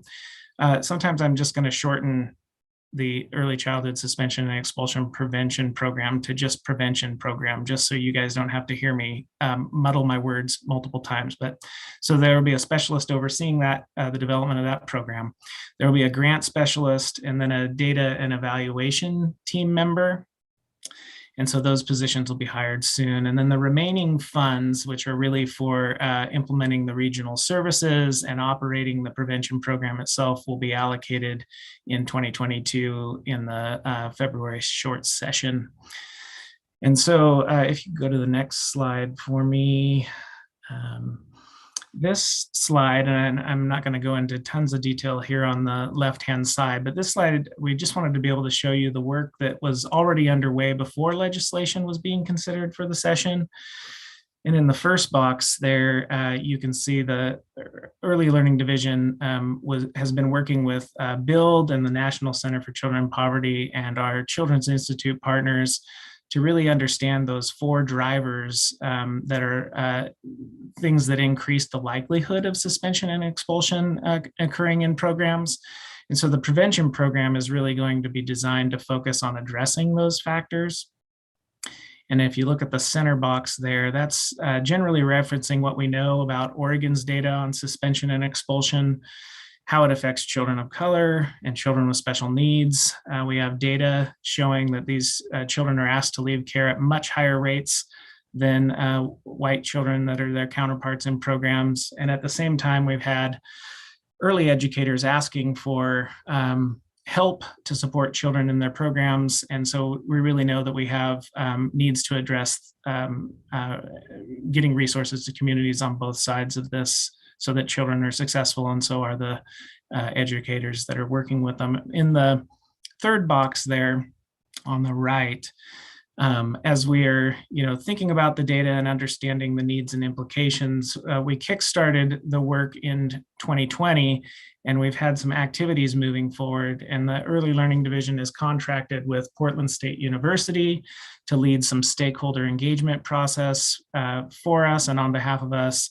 And it's resources that we've been able to leverage through our preschool development grant. The effort that was underway before the legislative session was to develop a recommended model for infant and early childhood mental health consultation. And our charge was to center race, culture, and language in the design of that program from the beginning and from the start of the work that we were doing, and really think about what a program would look like if it was set up appropriately to do that. And Portland State University is working on compiling data through national and state interviews, and this robust partner engagement is helping the Early Learning Division decide what components are ultimately part of the model. And the model will also be the foundation for the work we're doing to build the early childhood suspension and expulsion prevention program. I just want you all to say that with me 5 times. Okay, yes, Mr. Buckley. Yes, we have Peter has a question, and then Kali also has a question. Go ahead, Peter. Thanks, John. John, as part of this discussion, who's taking lead on the development of the workforce, of the mental health workforce that would be needed to provide the consultation for early childhood services?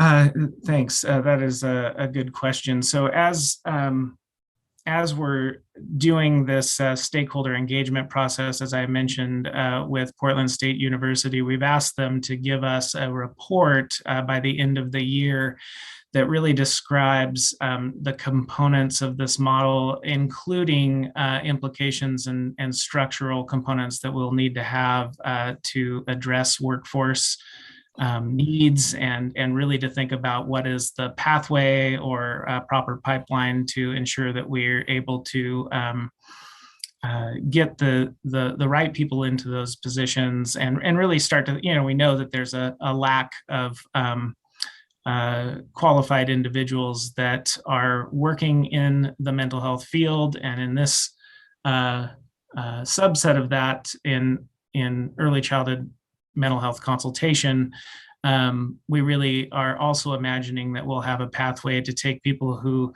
really are good at building relationship-based approaches, and who've done great coaching in programs, and trying to build those skill sets, and then get them into programs that will help them get the qualifications. So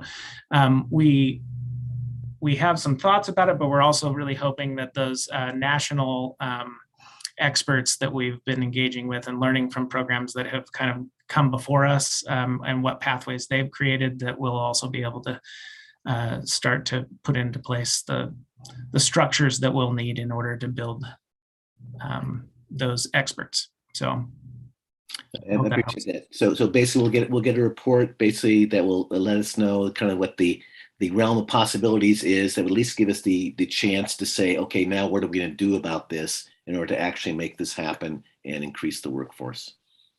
Yes. Yeah. All right. Thank you. Okay, thanks, Peter. Kali, welcome to the meeting. Thanks for being here. Thank you.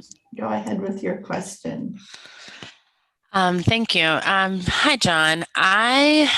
So my question is largely on the first box, so I have some comments on the other boxes as well. But I guess I have a concern that the question asked and the bullet points don't address accurately the question asked. So, or there are things that are missing, and I'm not actually sure what the source is of the answer. So where the bullets came from, but increases the likelihood of expulsion, and racial disparities increase likelihood, but the implicit bias is definitely a factor that's been well documented, and it's not mentioned at all.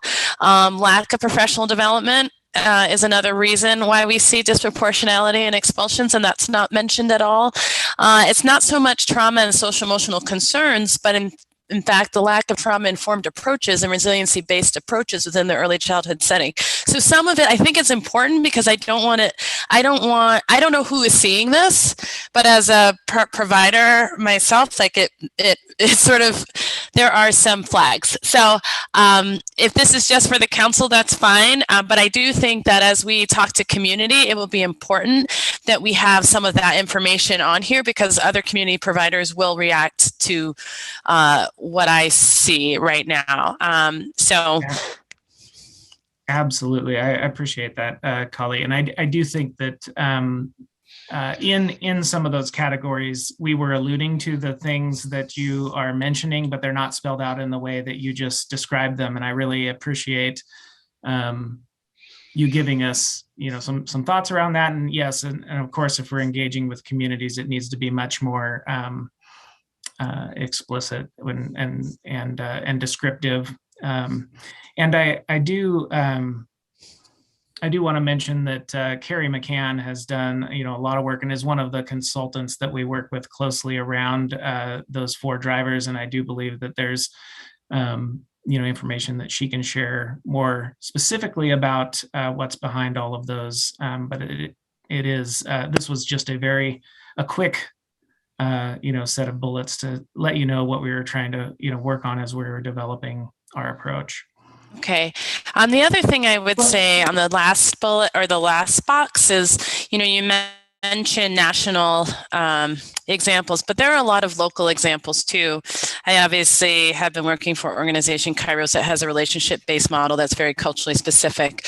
I know BPI has a maternal child model that is also culturally specific. NEA, these are Portland area folks, but NEA has child development services that are culturally specific for Native American kids. And I think if you look around the state, there are a lot of programs. I'm more familiar with the metro region, but I know that they're not limited to the metro region, where you have culturally specific or culturally relevant providers that understand relational models, that understand the nuance of different cultural groups, and know how to approach children and families in a resiliency-based approach. I don't know that we have to bring in all these national folks. I think there's so much here in Oregon, and I think it's often overlooked. So I would encourage that. And I think because disproportionality and expulsions is with children with special needs and children of color in particular, I think that there should be a disproportionate number of providers that reflect serving those populations.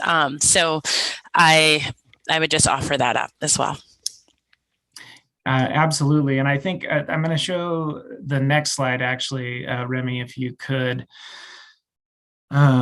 which talks a little bit about some of the entities that we have engaged with here primarily in Oregon.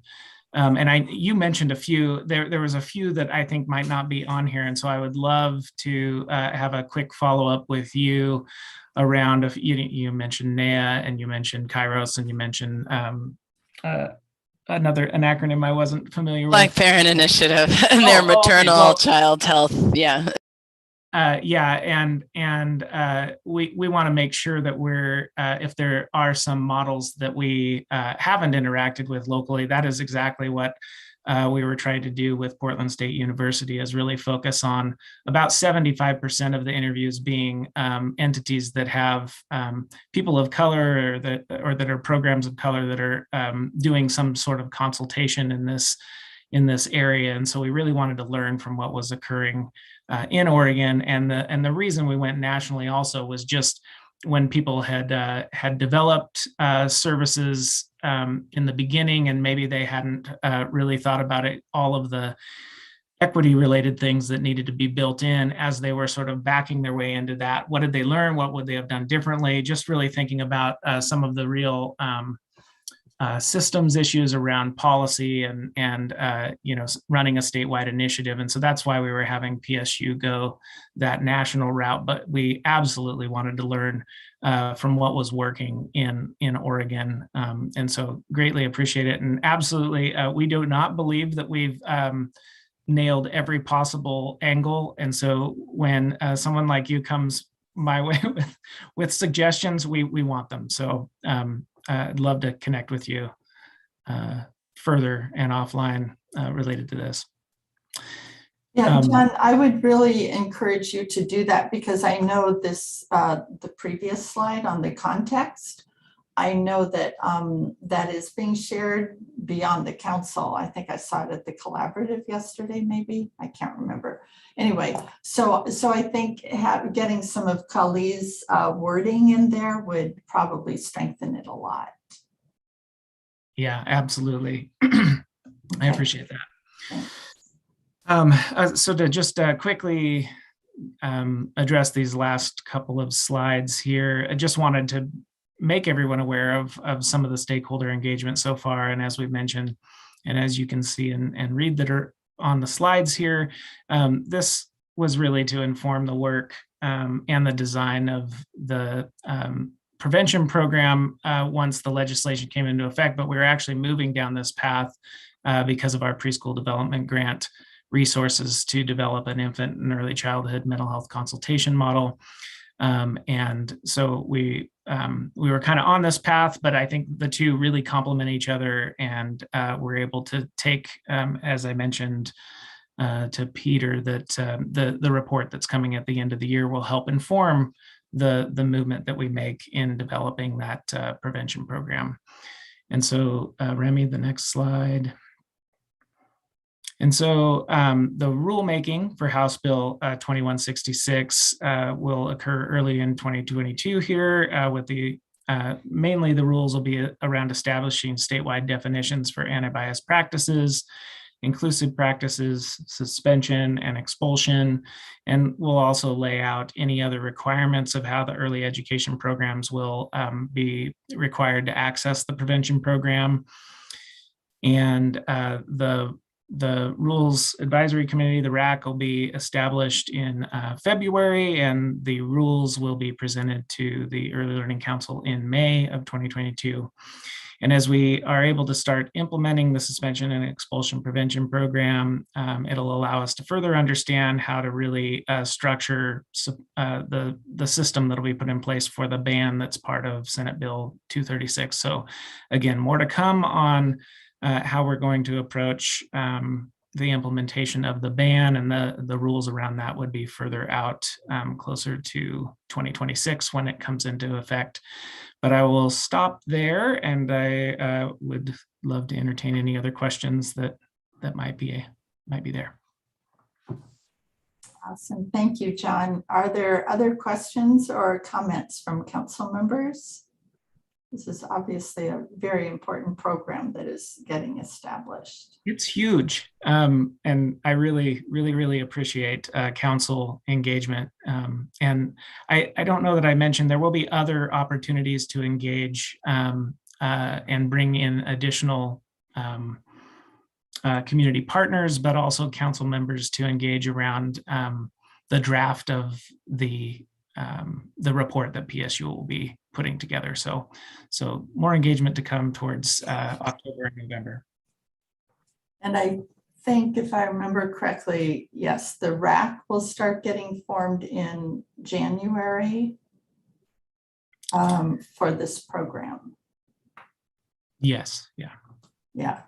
So council members, that will be another opportunity to make recommendations for people who might serve on that Rules Advisory Committee. Those committees end up being very important parts of the process. Can I ask a quick question about the RAC? Will they be virtual meetings or will they be in-person meetings, are we thinking? Because I think it would impact participation, as I think. Or do we not know?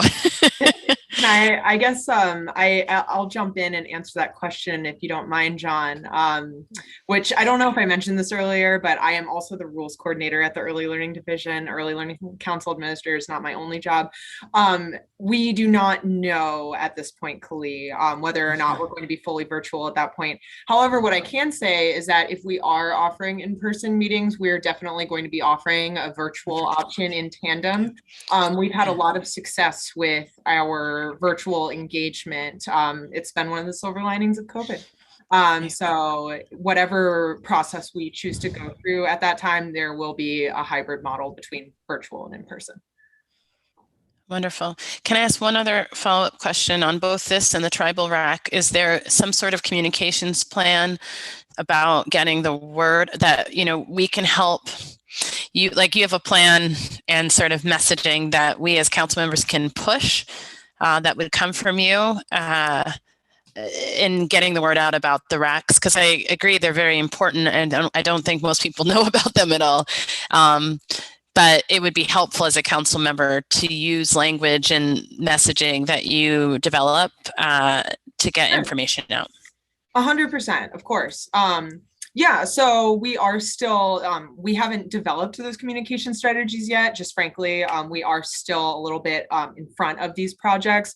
However, we are working with our communications team to develop a more robust engagement than we've ever really done before with RACs, especially with the Tribal Advisory Committee, the Rulemaking Advisory Committee, since that's going to function as a subcommittee of the Tribal Advisory Committee. We're really going to be relying on the stakeholders in the Tribal Advisory Committee to suggest who they want to be on the Rule Advisory Committee. But with House Bill 2166 rulemaking, it's definitely going to be like, we're going to be reaching out to you, Kali, just straight up. We're going to be reaching out to everyone on this council trying to staff this RAC. We're going to be looking across the state for different representatives. So you'll definitely be informed, and we're going to have a better communications plan, probably by January, you'll definitely be able to look at the communications plan that we have, and we'll work with you to make sure that this RAC is staffed appropriately. Okay, thanks, Remy. Okay, John, thank you very much. We will look forward to working with you on this and tracking it as you move forward. Thank you so much. I appreciate it. Okay. Next, we're going to hear from Gwen Bachtel, who's our early programs manager, whom we've met many times before, and she'll talk about Baby Promise. So welcome, Gwen. Thank you, Chair Miller and council members, for your time this afternoon. And actually, I'm just going to tee this up and provide the space for the Baby Promise Program Manager, Dana Bleakley-Hoops, to actually walk us through the slides. So before we get started, I just wanted to just take a moment to acknowledge, Baby Promise. It started as a pilot, and it's really exciting, at least in my role, and I'm sure for others, that to have a pilot that then is moved into a statute and codified as a program model for families and children in Oregon is a huge success. And I just wanted to acknowledge, I know David Mandel, who's not here today, John Reeves, who sort of started this process before Dana was hired and led us, and then also those providers and CCR&Rs who are involved in the initial implementation, and the families as well. So just wanted to kind of recognize that, this started as an idea and now it's actually codified, and we have some work to do together around it now. So Dana, I'll pass it on to you. Thank you, Gwen. Good afternoon, Council. My name is Dana Bleakley-Hoops. I am the Infant and Toddler Program Specialist who, like Gwen said, oversees the implementation of Baby Promise here at the division. So House Bill 2024 was signed by Governor Brown following its passing in the 2019 regular session, which might lead you to ask the question, wait, why are we talking about this now? And the reason that rules weren't previously created was because the pilot of Baby Promise was extended. During the ramp up and the initial launch of the program, we experienced a number of unanticipated setbacks, systems issues we needed to navigate, insurance barriers, and of course, COVID-19. Now that we've gained our footing, it's time to take this next step and make things more official. So the purpose of House Bill 2024 was to establish a contracted slots program specifically for infants and toddlers. What's great about a contracted slots program is that it's a win for families as well as participating programs. Families have or receive high quality care at programs that previously may not have been accessible to them due to affordability issues. And providers receive additional support, training, and compensation to recognize the additional work they must do to meet our programmatic requirements. As we look to the development of rules, we recognize them as being necessary to provide structure for the administration of the program, and in many ways we anticipate them to be similar to those of Preschool Promise, our sister program. So to support and guide us in this work, we will be conducting a RAC. The RAC will include representatives from all the stakeholders previously mentioned by Remy, and will begin in October of this year.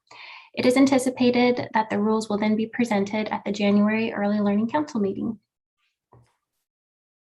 On our next slide, we just wanted to give you an overview of kind of the key purposes of Baby Promise. First off, we want to develop a scalable model to take the learnings that we've experienced, the effective policies and processes we've developed to expand statewide. Secondly, we'd like to increase the number of high quality infant and toddler care providers.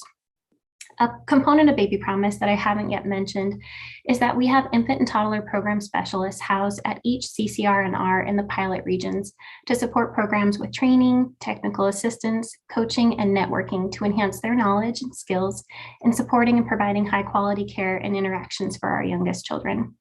One of the successes we've had despite the pandemic is supporting these infant and toddler specialists to become certified trainers in 0 to 3's critical competencies, and then turning that around and providing this training in both English and Spanish to educators in the pilot counties. This work has resulted in over 60 hours of content specifically addressing the needs and development of children birth to 3. Our third goal is to increase access to high quality slots for low-income families. As I mentioned, due to gaps in affordability for families participating in our voucher system, many high quality and understandably higher cost programs are inaccessible to them. Baby Promise addresses this issue by paying the full cost for a child, meaning that there's no co-pays for Baby Promise children, thus removing this barrier for families. Our fourth goal really revolves around continuity of care. The development of strong, trusting relationships are vital to the health and development of our youngest children. Therefore, a strong metric of success for Baby Promise will be how long children maintain their placement with the program. The longer, the better. And lastly, we recognize the need to decrease turnover rates for providers generally, but this is often compounded for educators serving infants and toddlers. So it's our hope with the protective supports and the additional compensation baked into the Baby Promise program, it will result in educators and programs being able to stay in the field and in business. On our next slide, we have a map that identifies the current pilot regions. We're in Central Oregon, in Crook, Jefferson, and Deschutes County, up in Multnomah County, and then down in the southern coast in Coos and Curry. The Baby Promise program itself provides full-day, full-year care to children in these 6 communities. In addition to covering the full cost of care, Baby Promise also supplies wipes, diapers, and formula for all participating children. Right now, we're currently serving 151 children at 40 different programs, which includes registered family, certified family, center-based programs, some of which are early Head Start, and also a few providers that are also participating in Preschool Promise. Baby Promise is currently funded through our federal CCDF funds. And something I failed to mention was, in addition to the support provided by the local infant and toddler specialists at the CCR&R, programs have access to environmental enhancement funds to support them in acquiring high quality materials and furnishings for our youngest children. So this was a really quick overview. Do any of you have questions? I did the question. Oh, Peter.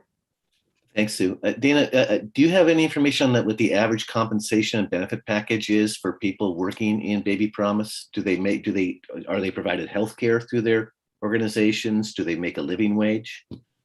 That's a really great question. It's something that we have been doing throughout the start of the program when we were initially kind of recruiting programs and really understanding what they were coming to the table with. So part of that work was really understanding, are there health benefits? What are the wages of employees? And especially in those small family-based programs where maybe it's just the owner themselves, what is kind of their take-home pay? And we've collected that on the front end. And as we've transitioned through the implementation of the program, this is one of the pieces we're going to circle back around to see, was Baby Promise really a lever for improving these things? We were finding initially, especially when it came to family-based programs, they didn't quite understand what their revenue coming into the program was, or what their expenses were, what their true, wage that they were earning from their business. That was a common finding. So helping them just to understand that, start tracking those things, and then seeing, is this program beneficial in those mechanisms, or to move kind of those mechanisms. One thing I've noted, due to ratios in some of these programs, we're only able to have maybe 2 slots in a given program. So it's really hard to impact those sort of things when we only are able to kind of buy in a small portion of these programs, which is why it's really great that we could, blend with Preschool Promise or other initiatives to really help these programs be much more supportive of the educators, and again, impacting hopefully retention. So long question to say we're tracking it. I don't necessarily have answers for you today, but it is key to understanding if this program is working successfully. Particularly if we want to scale it up at some point, I think it's important to not just present another program that it does not have a sustainability factor in it. But thank you. Yes, thank you. So Dana, when will we see sort of results like that, or data like that Peter's asking for? Yeah, I think that's been an interesting thing. As we've moved through the pandemic, we've shifted some of our priorities to supporting providers given where they were at in navigating emergency childcare, needing support to access grants and other opportunities. And now that we're coming out of it, we're starting to recognize that some of the timelines that we had for surveys of providers, or even just following up with programs on their budgets and really seeing kind of the before and after, are pieces of the work that we need to kind of pick back up. And so I would anticipate, I think it would be nice if we could have until January, we could put together a package for the council so that we could get all of those pieces and recognize that, programs have been very burdened and challenged during this period. And it would be a nice touch point just to see not only the impacts of COVID, but other money that has flowed into these programs in the meantime, along with Baby Promise, to really understand the success of those elements. Before Kali's question, Sue, I was saying one thing we could do is on that, Dana, is share with the council the evaluation plan and the questions and what we were trying to, kind of monitor, evaluate through the pilot. And so even just seeing the elements that we're collecting data on might be beneficial. And we can either, do that as just a follow-up, send that out, or wait till another council meeting, whatever is preferred by Sue, by you and the other members. Yeah, I think the sooner the better, just so we kind of stay engaged and see what the momentum looks like. And, as I look at this rulemaking timeline, it looks like you're going to be putting that RAC together very soon. Like probably. So I'm sure the RAC is going to be looking for some data on which they can base suggested rules to us. If we're going to do what Peter's suggesting, which is make sure it's a sustainable model that we're moving forward. Yeah, I think, Gwen, that's a great suggestion of sharing that document that we have for the plan. And Sue, to your point, absolutely, it would help us inform practices going forward and really understanding what is something that we can influence and within our bounds, and what are the other things that we need to tighten up or address via other systems or mechanisms. Yeah, good point, Dana. Yes, Kali, you've got a comment or question. My question was similarly data related, and I was curious if 151 was the maximum capacity that could be served in this. Yeah, our maximum capacity that we're looking at right now is around 210. So we are still a hair short for those. Okay. So yes, there were a number. Sorry, go ahead. Well, no, my questions were sort of, what is maximum capacity? What is the demand looking like? Do you see differentiation in demand in different regions of the state? I was curious what the qualitative experience is of people participating in the programs, and what percentage are family. You mentioned family care. I don't know if you mentioned the percentage that were family-based versus center-based, but was curious about that. And if you mentioned it and I missed that stat, I apologize. But was curious about that. And then is there a differential on the experience based on whether it was family care or center-based as well? So all of my questions were data related, just a different data set than I think what Peter was talking about. But I guess bottom line, more information and data about the program to Peter and Chair Miller's part, the easier it is for us to see how we scale responsibly and in a way that ensures it's successful. Yeah, absolutely. Those are great questions. And I didn't specify the number. I can't do quick math in my head, so forgive me, but we have 9 registered family providers participating, 15 certified family providers, 11 certified centers, and then I tease out the Head Starts, which are also certified centers, but there are 5 of those. So that, if I did my math right, we should have 40. So that would be our participation status for all of those. I think the questions of the experience based upon provider type is a really great question that we can start to tease out in our surveys to families that we've been asking. So that will be an interesting way to kind of slice and look at that data. So great question there. When it comes to a lot of these elements, as Gwen alluded to, they are a part of our evaluation plan. So being able to share that all with you. If you identify any gaps, any other things that you'd like to know, please let us know. We'll see if we can sneak it into a survey or ask providers additional questions to kind of answer your questions, and then come back to you all with more concrete understanding of where we've been in the program and what we've been able to experience as success. Cultural diversity, absolutely. We have data on program providers and directors mostly, as well as the children. So we will be able to produce that for you. Awesome. And as you recruit for the RAC, are you going to be targeting those 3 areas where the pilots exist? Or I'm not sure, or is there no relationship? I think they are definitely, I mean, I value our local partners in the 3 pilot regions. They definitely have a nuance and understanding to the work. But the RAC will really be to help us inform, at least in my opinion, how we'll evolve statewide. So I think we should definitely extend beyond those regions just to get great representation for all of the potential partners and stakeholders that will ultimately, hopefully, benefit from this program. Okay. All right. Any other questions or comments of Dana? Okay, well, Dana, obviously the council is very interested in this program. We know that we've got to start focusing more on 0 to 3 than we have historically.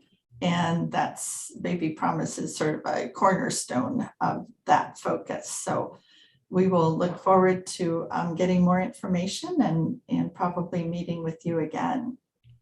Looking forward to it. Thank you all. Thank you very much, Dana.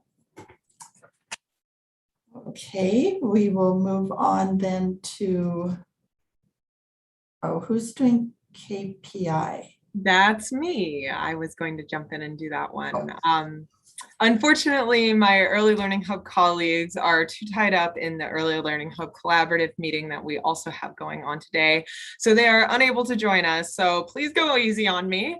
We're also entering kind of the part of the presentation that is going to be a little bit shorter on each of these rule sets. We have officially passed through the meatiest part of this presentation. Congratulations.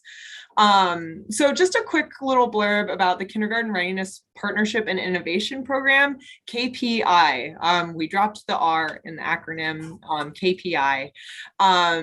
It was established back in 2013, I believe, as a way to create innovative programs that made preschoolers more ready for kindergarten, to ease the transition into kindergarten. So we had a trial period with a lot of very successful programs, and a couple, we learned a lot from what happened throughout those years, and we put forward House Bill 2054 to kind of streamline the statute and codify the operational changes that had naturally occurred. So basically the statute was modified to formalize the role of the early learning hubs in the grant making. Hubs are in control of the funding. So the early learning division gives the funding to the early learning hubs that distribute the money on a local level to provide these kindergarten readiness programs. So really, and I might be a little bit, anyway. So we are just doing some pretty short statutory cleanup with this. We're going to be engaging the hubs in this work. The targeted stakeholder engagement with the hubs is going to begin in October 2021, and we're going to move forward and present some rules to the Early Learning Council in the January 2022 meeting, or based on the draft Early Learning Council calendar. And if you have any questions, Denise Swanson is the Early Learning Hub manager. I can field some easy questions, and if you give me something too hard, I'll have to call up Denise, potentially even rope in some of my Early Learning Division colleagues that are also on the call. Does anyone have any questions on the statute update with KPI?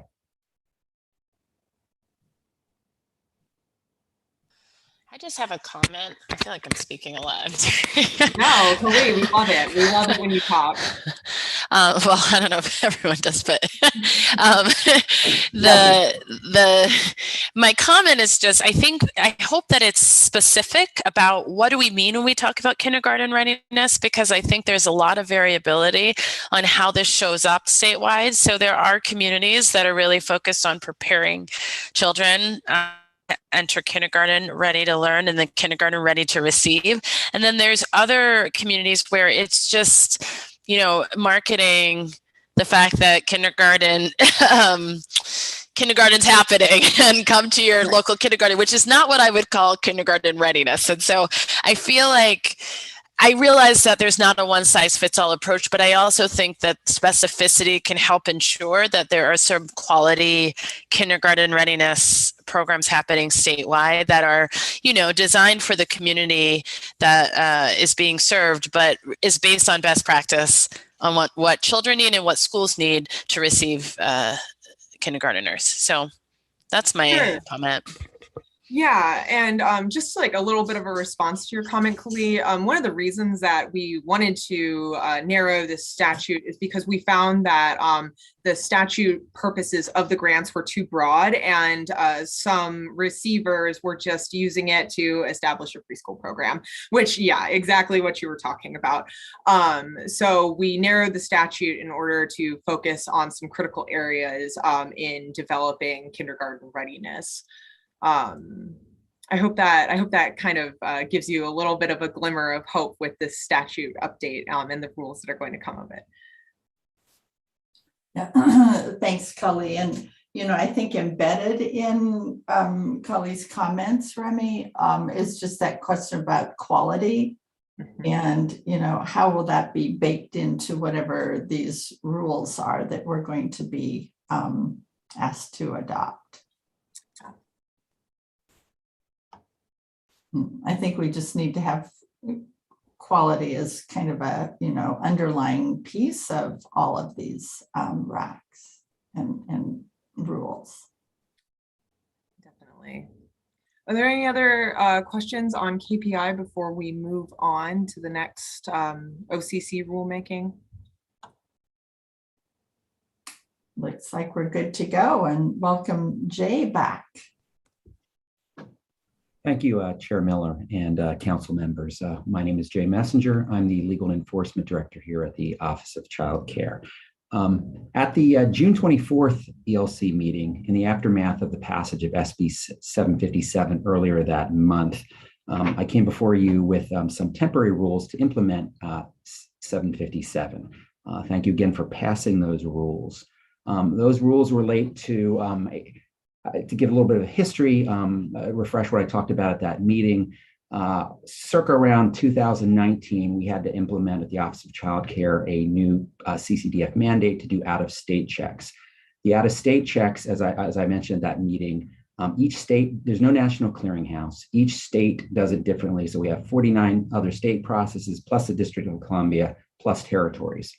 And some of them you have to send physical checks. A few of them have an online portal system, but we have a manual with all these separate processes.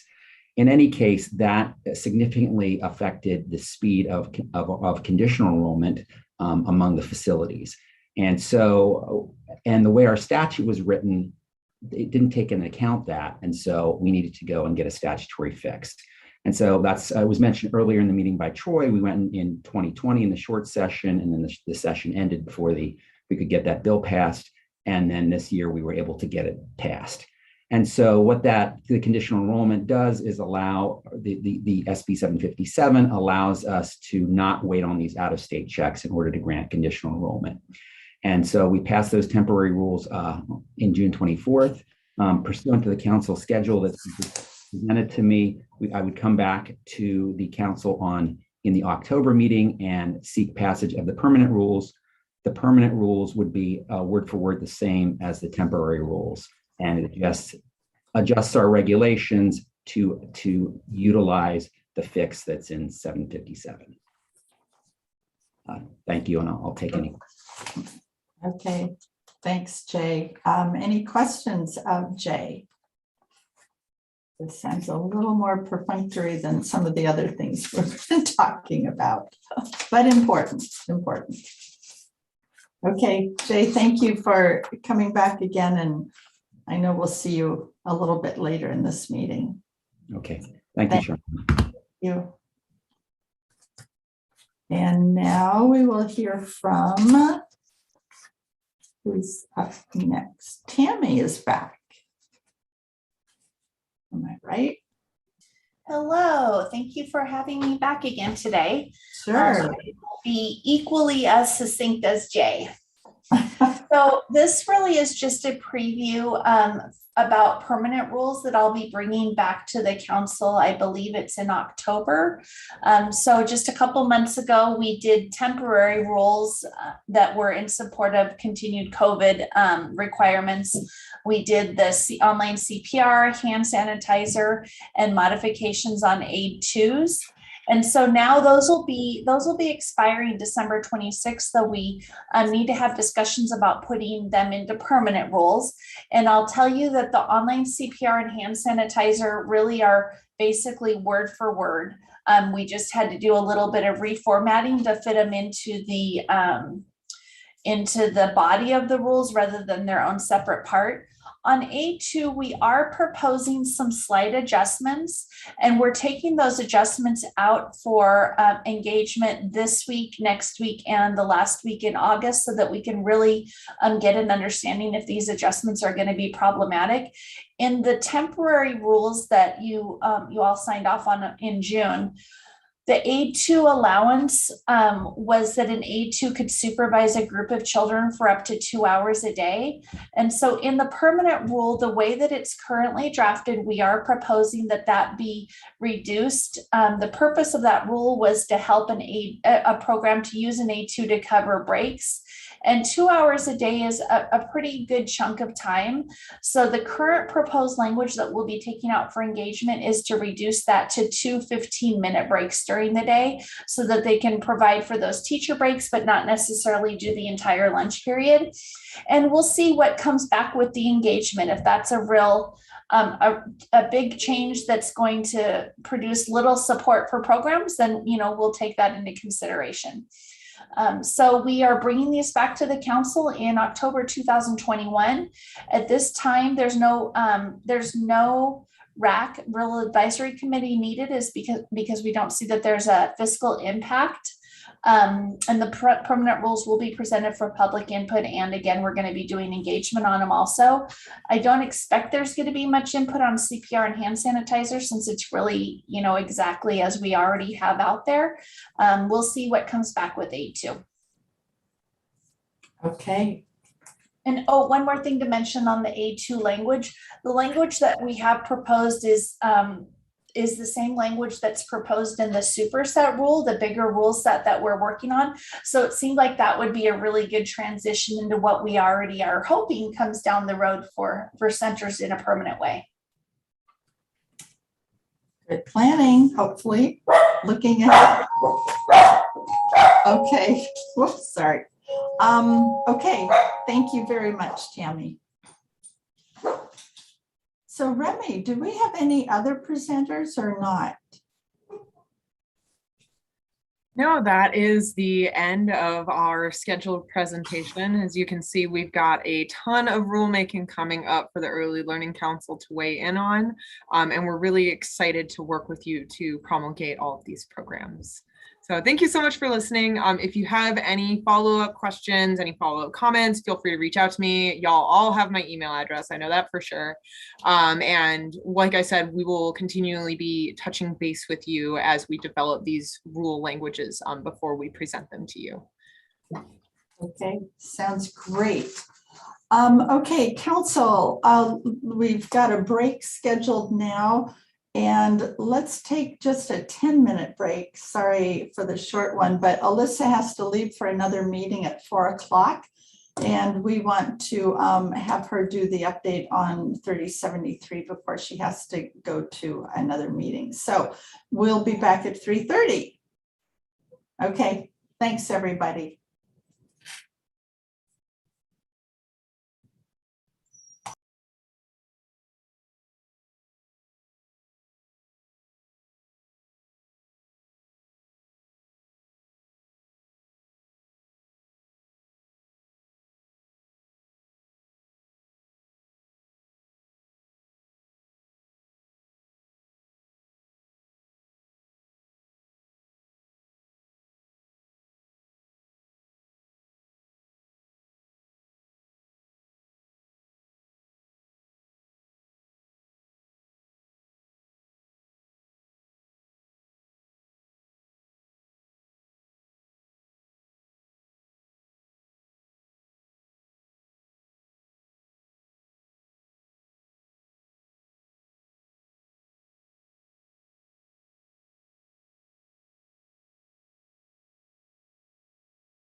All right. Thank you, everybody, for taking a short break. And now we are going to have Alyssa, our wonderful acting director, update us on our #1 priority bill that was passed in the legislature, which is establishing a whole independent department for early learning and care. Thank you, Sue. Yes. So wanted to just give you all some updates on where we are with this work.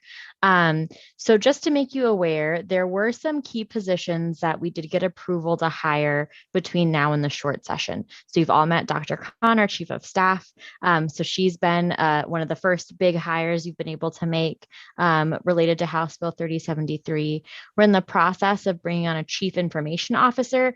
This position is, of course, going to be critical to helping us determine what IT projects that we can take on related to the transition of the employment-related daycare program and the supports needed there, as well as the existing system needs for ELD around a replacement for Ellis and Chris, creating a Healthy Families Oregon database, creating a better search tool for families to find access to childcare. So this is another position that we're really anxious to get started and helping us kind of work through this between now and the short session. We'll also be bringing on a communications and marketing director, hopefully this fall, as well as an IT architect and IT project manager to support our chief information officer. We'll be bringing on somebody to support the CRIS program. This program is our licensing program. It's very outdated. We've been in the process of replacing it. So this will help us continue to maintain that system while we build a replacement. We will be bringing on a DELC transition coordinator to assist a contractor that we'll be working with alongside Dr. Khan to make sure that we are thinking through all of the requirements outlined in House Bill 3073 and thinking through what the role, function, and vision of DELC is going forward. We also have some positions that we're able to bring on to support ODE while they continue to support us, since we won't be becoming our own department until January 1, 2023. So we're bringing on another HR specialist. We have a procurement specialist coming on board, as well as another accountant and grant specialist. We'll be bringing on an executive assistant for my office in the late fall. And we have a couple of policy or subsidy analyst positions that were given to us that we're working through how to really capitalize on the needed expertise there and work with ODHS and what would make the most sense to prepare us for the short session. So a lot of exciting work. This is by no means the list of all the positions we know we'll need to support DELC, but we were able to get these positions approved while we prepare for the short session presentations and reports that we're owed. So as I mentioned, we're in the process of contracting with a consulting firm to help us prepare for the January 15 report. So as a reminder, we have a couple of reports that are due to the legislature. The first is due September 30th of this year. So Troy is working on that. And it's really just a progress update of what we've done since the legislation passed and really reflecting a lot of the work that we started in the spring in anticipation of the passage of House Bill 3073. The second report is really the big one. This is the January 15 report, where we need to be able to outline what DELC will do, what functions related to ERDC will DELC need to take over. Are there any functions that will be remaining with ODHS? What functions or relationship will DELC and ODE have? What are the hiring needs and what's the budget cost and timeline for implementation? So this is really where the contractor and consulting firm will be focusing a lot of their efforts. They're bringing on multiple staff that are just going to be dedicated to helping us really think through the complexity of standing up a department to have a recommendation ready for the short session. So they'll be with us this month. We're hoping to get them on board by next week and help us through the session in the spring. They'll be helping us look through some of these critical decisions. So we've actually been working with someone to help us understand all of the entanglements, as we call it, of ERDC, since it's one system in a much bigger program of self-sufficiency. So what are all the functions needed to support ERDC, and how does ERDC connect to so many other programs outside of childcare subsidy? So there are some really key considerations that they've already flagged for us to start thinking through. We'll also be looking at the current state of how ELD and the Office of Childcare operate. How do our programs function? How do we internally function between teams? And where are there opportunities for process improvement? And then really defining that role and function of the DELC moving forward. So some of this work is going to be jointly defined between either us and ODE or us and ODHS. Other work is really going to fall to just ELD or coordination with the governor's office. But at a high level, we're going to be working with this consulting firm to help us think through our guiding principles and governance structures, change management for the agency, taking another look at the mission, vision, and values of the department, program operations and best practices, our operating structure, organizational design and how we want to operate and function, the plan to transition these policies and changes, a readiness assessment of us being able to do the work and the timelines ahead of us, and transition projects and a roadmap. So a lot of really big work, a lot of really exciting work that we're hoping to get started soon that'll really, really prepare us to have a robust set of recommendations for the legislature in February. So we have a couple of high-level plans for stakeholder engagement. So we will be working to make sure that legislators and other key policymakers have updates and progress reports leading up to the February short session. So we want to be able to set realistic expectations for whatever the final funding request would be, if there's going to be any shifts in timeline and why. We want to make sure that that doesn't come as a surprise in February. We're also working to create an engagement plan to make sure that parents, families, and providers have an opportunity to really co-create what the DELC becomes. So really looking at what families have experienced from our systems historically, and what do they want to experience going forward? What have providers been experiencing between our systems with ELD and ODHS, and what do providers want to experience going forward? So we're really excited to be able to flesh this out in more depth in the coming weeks, and happy to bring you back an update in the fall to make sure that we are taking this opportunity for co-creation going forward. So this is very quick. So we are finalizing this contract. We are working with ODE's HR shop. They've been incredible in helping us make sure that we can get all of these positions written up because of how quickly things worked. Just for some logistical context, typically any positions you ask for in the legislature, you basically write the position description and DAS says whether or not that's an appropriate classification, and then it goes into your request. We moved things very quickly at the end of session. And so we were given a lot of positions, and we now have to go back and write them and make sure that we have the appropriate classification. So that's been going on right now. We're working internally on what our hiring priorities are between outstanding ELD positions and the new positions we have to bring on board. We're also hoping to finalize our engagement strategies, both with the legislature and with parents and providers in the coming weeks, and the communication strategy that will be both external and internal between us, ODE, and ODHS, so that staff and other partners really have a sense of what's going on with the work. And finally, we hope to update our partners on the progress, especially as we really get to finally understand all of those key components of ERDC and those considerations going forward. So that was very fast, and I'm happy to answer any questions. Wow. Will you put the engagement strategy, the stakeholder engagement slide back up? Absolutely. So this is around DELC, is that right? And what do people want to see in this new agency? How it's going to connect with them? How it's going to provide services to them? Or yes, how do they want to be engaging with the state going forward?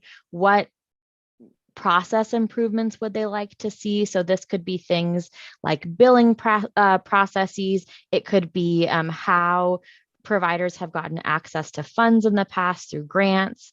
And from the family perspective, really hearing how do they want to find childcare? What role do they expect the state to play in that work? What role do they want the state to play? And we, probably won't be able to hit all of the desired attributes, especially when it comes to some of the more bureaucratic functions like procurement and things like that. But we want to be able to really understand what the North Star would be and make sure that we're making the internal operational choices that will support that to the best of our ability. So, and I haven't even thought about this, so it's really just a random question, but where do, our partners land in this, like the other agencies, and there are many different programs that intersect with and are critical for the success of our families. So are we going to engage them somehow? They just aren't on this list. Yes. So one of the things that we'll be doing with this consulting firm is creating a steering committee. And the steering committee is likely going to have members of ELD, ODHS, and ODE in particular to really help us make some of these kind of critical decisions about those core functions of DELC. So for instance, one of the questions is, will DELC create a provider payment system? Because we don't have a direct pay unit the way ODHS does. That's then of course going to have IT implications. Another function that ODHS has with ERDC is the ability to collect overpayments. So if they overpay a provider, they can collect those funds back. This is a question where typically the Department of Revenue has that function. ODHS was able to get the authority to do that. They actually collect a lot through their overpayment process. That's a whole new function that we would have to consider building with DELC. And so these are some of the kind of function questions that we're going to be asking at an operational level. I think from the kind of cross-sector vision and coordination space, this is definitely an opportunity to think through with the Early Learning Council, as well as with our other agency and advocacy partners about where there are those opportunities to leverage other funding streams, other programming, other operational structures to really try to have a streamlined experience for families. And that's really where the one integrated eligibility system is also going to come in here, again with an IT component. Because the hope, and this is, it will have a price tag to it. The hope is that we see enhancements to that system and it becomes inclusive of more programs, not exclusive of ERDC. And so that could provide additional opportunities for stronger coordination with both ODHS and OHA in particular. Right. Okay. Okay. Council, other questions of Alyssa on the formation of this new department? Good luck. Thank you. It's a lot. Yeah, Katie. I just think from, again, the child care provider perspective, they're going to be looking for where the red tape is going to be cut. I was just sharing with Remy that during the break, I was on the phone with a provider who's been waiting 2.5, almost 3 months to get background checks done for summer staff. These are teachers in our school district. He couldn't get clearance for, and he's thinking about closing because he doesn't have enough staff. So I'm sure you've all heard it. And the first thing out of his mouth as I'm talking to him is, I sure hope that when this becomes one department, that it is so much easier for me as a provider to access, understand, get resolution, get assistance or whatever. And I think that a lot of providers are going to be looking for that. Where are the efficiencies and how will it help them do their job better? Thank you for that, Katie. Yes, and it is one of the things we're hoping to do between now and the short session, but it could take longer, is looking at where there need to be additional statutory authorities that we didn't address in House Bill 3073. So as of right now, creating DELC would not suddenly move the Oregon State Police background check process into DELC, right? That would still live with OSP. It would not change what the federal requirements are for background checks or what lives with local jurisdictions or Department of Consumer Business Services. So there will still be some, this is really about the governance and operational functions and where providers and families need more access to the state and how they want to access the state. But I do think it is going to present an opportunity to be clearer about where there are barriers that could be addressed at a legislative level to help streamline those supports for providers. And my hope is that if we can streamline the governance and get the governance to work better, it'll be much clearer to the legislature and to others where those other barriers need to be removed outside of governance and operations. Just want to set realistic expectations. Yep, I get it. Other questions from council members or comments about what lies ahead? So I've talked with Alyssa a couple of different times about the council's role in setting up this department. And I don't know, Alyssa, if you want to maybe give us your North Star, maybe, of what are you hoping the council can do to support this effort? Yeah, so I think things will be a little clearer for us once we have this contractor on and we can really dig into kind of the project plan to get us through to January. But at a high level, I think the hope is that as we kind of work through some of these critical functions and decisions, really coming to the council through the engagement process to help us create that vision and what we want to see from DELC, what we want our families and providers to be experiencing in alignment with Raise Up Oregon. There's so many, I think, strategies and action items that will have an opportunity to kind of coalesce within the formation of DELC. I also think that as we're getting closer to January, closer to kind of finalizing this report, you'll all be really critical. Again, it's kind of those messengers and a little bit of that pressure test too. If we are making recommendations about shifting timelines, if we're making recommendations about additional authorities that need to be there, really making sure that this feels like it's in alignment with the goals of the council and the goals of Raise Up Oregon. And also making sure that your partners, your colleagues in the legislature, have an understanding of that too. So again, really looking at the role that the council can play in advocating for the vision of Raise Up Oregon and the vision for DELC, both at the legislative level and just with community on the ground. Yeah, and you know, Peter, as I listened to Alyssa, I think she's sort of going back to our role being to help define what is that vision of DELC. And it's sort of what you were saying earlier in your comments this afternoon.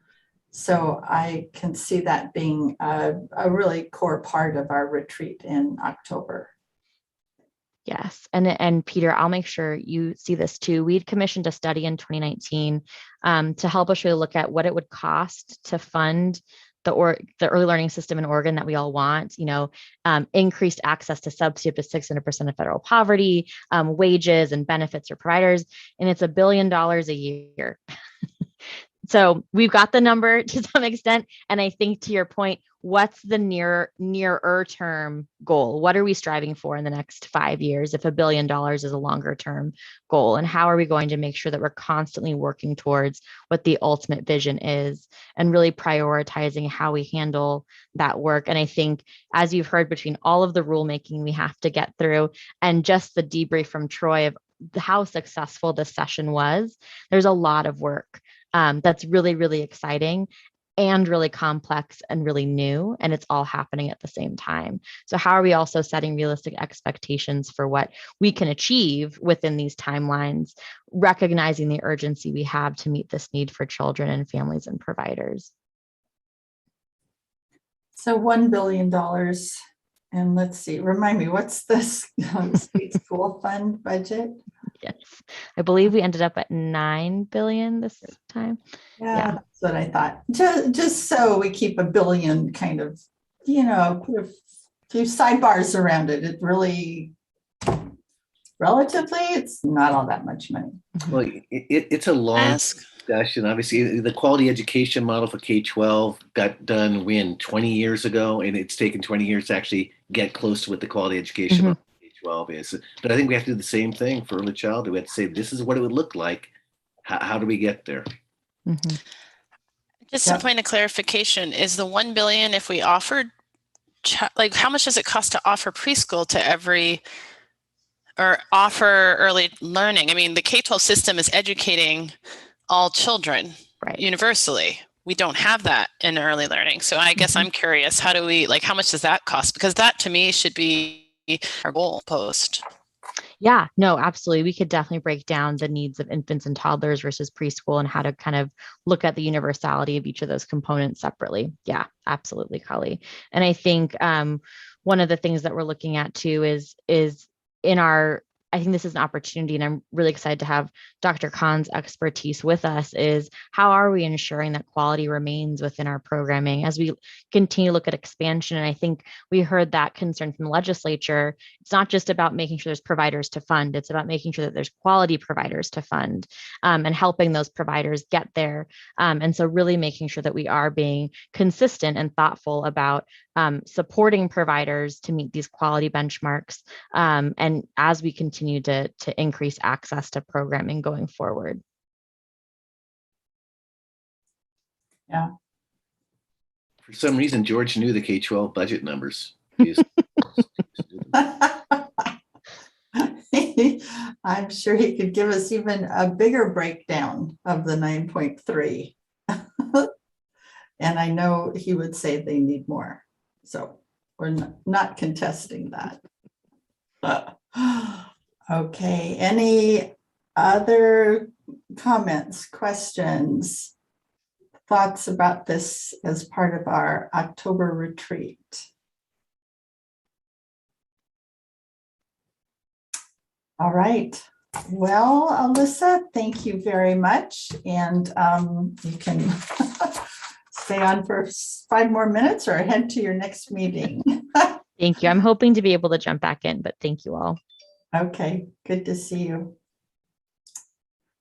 So tell me, I see we have both Jay and Dawn on the call. So are we going to, we'll just keep going. Dawn, are you ready to talk about the stabilization fund? Hi, Sue. Yeah, I am ready. Hi, good. It's good to see you again. You as well. And hello, council members. I don't know some of you. And so my name is Dawn Taylor, and I'm the Director of Organizational Development with the Early Learning Division. And right now I'm leading the work to get the ARPA childcare stabilization funds out the door to providers. And so I'm here to kind of provide an overview about those funds. And Dawn, I just want council members who haven't worked with you for years to know, Dawn used to be the director of the Office of Childcare for us. So she's an integral part of the ELD and has been from the beginning. So it's good to have you back again, Dawn.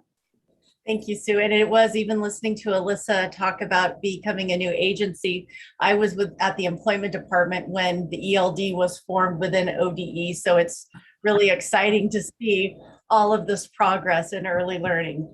It's amazing. Yes, it is.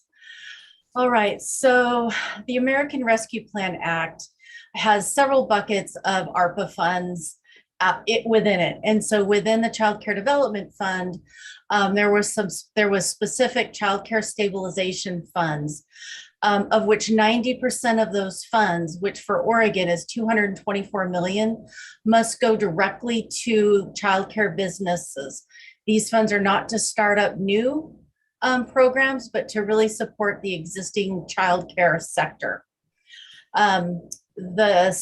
It also allows for 10%. So for Oregon, that's just under 25 million, to use these funds to administer stabilization grants, activities to increase the supply of childcare. So that's where we can look at building and creating new childcare programs.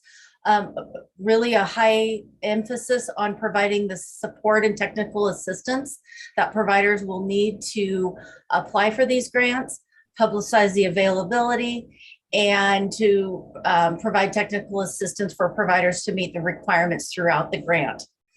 So for these large funds, a large amount of money, with 90% must go directly to the childcare businesses themselves. Some kind of key timelines for these funds is we are hoping to open the grant application mid-September. This is a very, very tight timeline. All the funds must be obligated by September 30 of 2022. And they also, and we need to have them liquidated by September 30 of 2023. Wanted to share with you kind of our general approach in terms of how we're thinking about utilizing the 10% or the 24.9 million, is that we are looking at a project to increase the supply of childcare, really looking at some business supports for childcare programs. This is, you know, going to be very different for them to receive a large amount of grants in which they need to track, be ready for any auditing that might occur. So those supports are important to be there. Having a helpline for providers to call for questions in applying. We're also looking at childcare resource and referral and community-based organizations of how we can support providers. I actually have a meeting with Erdc tomorrow to kind of talk about what are some of the services they could offer to help support some of the providers who speak languages such as Arabic, Farsi, some of those languages that are R&Rs we don't necessarily have the capacity to support. Some just a small amount of in terms of ELD staffing in administering this grant. And then really looking at, you know, what do we need to do to help support providers, but really then how much of those funds also taking some of that 10% and building in to the additional 90% so that we're able to get as many funds as we can out the door to providers.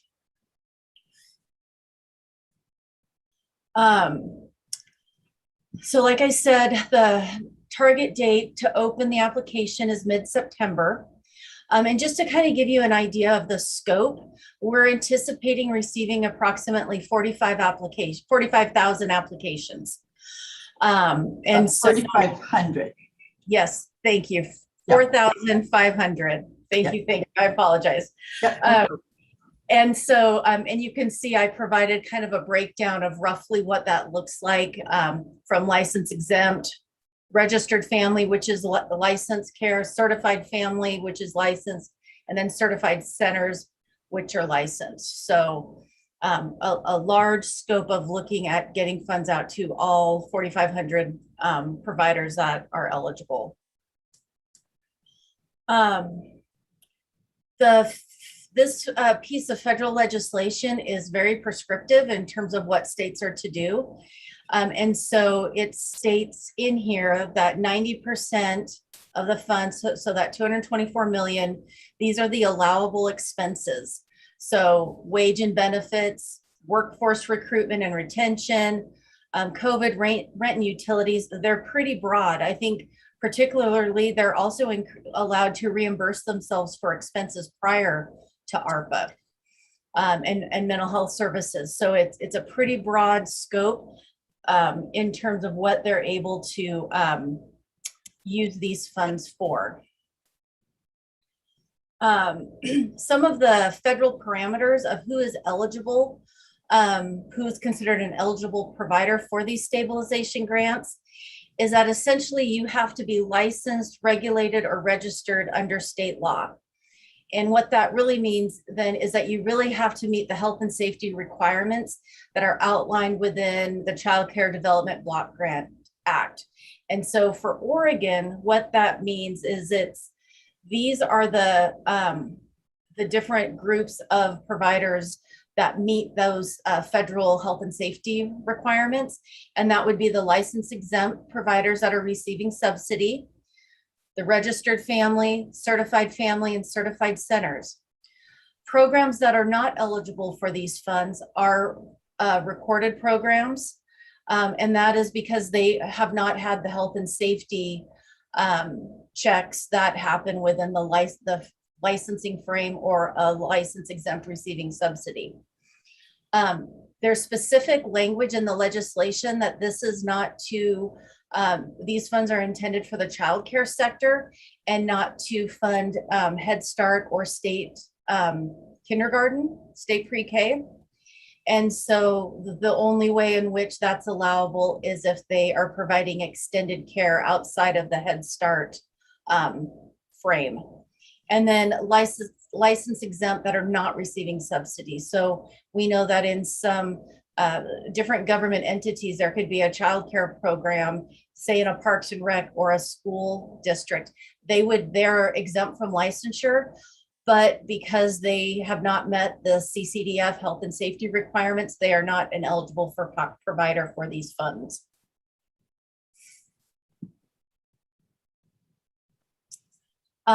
Again, like I had mentioned, these are very prescriptive grants in terms of what we must do. So the applications must be posted on our website. The applications should not be burdensome and only ask what the lead agency needs to determine eligibility. So they really this is not a place to capture additional data. This should be simple and easy just to get the provider the funds that they should have coming to them. Applications must be in plain language and available in multiple languages. And accepting these on a rolling basis and that they're processed in a timely manner. So it's going to be kind of every month, let's say there's going to be kind of a new batch that gets processed. And so you're kind of continually reviewing new applications and issuing payments out to people who have applied. We can make changes as we learn through this grant period. And we can have different applications for different types of providers, or as we're thinking about it, have when you go into the application that it's really language for the specific type of provider to make it as easy and clear as possible. I think it's also important to note that while they want to make it very simple, there are federal reporting requirements that we also must comply with. So I think some of the applications that we did during the state of emergency, the emergency childcare grants, because of the federal reporting requirements and getting to the funding amount, there'll be a little longer application because of those federal requirements in terms of the reporting. I think important that there are some things that a provider must certify at the time of the application, and these are the federal certifications that they must attest to. And so they implement policies in line with health and safety guidance from the state, and to the extent possible, implement policies in line with guidance from the CDC. They must certify that they're going to continue to pay at least the same wages and same benefits for each employee. They may not involuntarily furlough employees from the date of the grant application through the duration of the grant. To the extent possible, provider relief from copays and tuition for payments. And they must provide data and documentation to ensure the state can report to federal partners and ensure providers are meeting their requirements. So these are areas within the application. They talk about that providers will have to check that, yes, we agree to receive these federal funds, that we will adhere to these certifications. We'll certify that we will do these things. So Dawn, sorry, this is Sue. Okay. Question, the second bullet, continue to pay at least the same wages and benefits for each employee. Mm-hmm. So I don't understand that. So how I interpret that is that you couldn't pay someone less now that you've received these funds. So you have to pay people at least the same wages and really encourage to pay more to the workforce, but you couldn't reduce somebody's pay during this time. So it's maintenance of effort. So okay, thank you. On the fourth bullet, it raises the issue for me of how much of that information is going to be asked for in the application, and will the amount of the grant depend at all on these factors, like how much of a copay do they want to reduce, and if they want to reduce it to zero, then they might get more of a grant. Yeah, I think currently, I mean, we're still working on the funding formula in terms of, we're thinking of it in terms of there's kind of a base rate, and then there's certain types of care maybe that you're providing that you would get some additional, like looking at infant, toddler, and some of those areas. But I think what it's like to the extent possible. So I think it depends on what you're doing with your funds. Currently, there's not real direct guidance on what that looks like, and the federal reporting, states are not required to collect ongoing reporting on the funding, but that really relying on they're attesting that this is what they're going to do. And so we're still kind of working on what is that going to look like in terms of the application. So, but these are the certifications that we have to include within it, but there's not other, it just says like to the extent possible. So that's to the extent possible that the provider is able to provide relief for co-pays and tuition for parents. Yeah, it's, wow, is this complex? I mean, providers will have to decide, do they want to reduce co-pays or do they want to pay their staff more? For example, trade-offs that they have to look at when they're running a business. Yeah, and I think that's why, like, when I was, showing about what the 10% can be used for, that's really why getting the CCR&Rs, childcare research and referral, to really be knowledgeable and help not just in the application, but really understanding what is required of you to accept these funds, and how you're going to work that within your business. Can I ask a quick question? Because this sort of lends to what I was wondering about, which is, are CC&Rs enough in helping? I know you mentioned CBOs, but for other federal funds, there have been, the banks and philanthropy, like there have been large financial entities that have also been helpful in people helping folks navigate this in the nonprofit sector anyway. So I'm just wondering, and in the private sector. So are any of those entities involved in helping? Because childcare providers are running businesses. So it occurs to me, like, where are the business entities in this? Like, how is it not just CCR&Rs?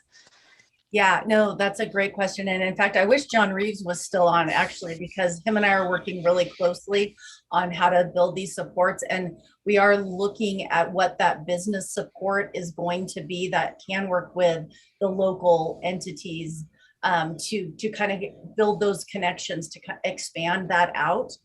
And so there is work in that realm to really, how do we broaden it, and even getting the local CCR&Rs connected with their local businesses that will expand their services that they can even apply. So there's a real strong connection between getting some specific business help in, and then building that up within the different local partners as well as the CCR&Rs.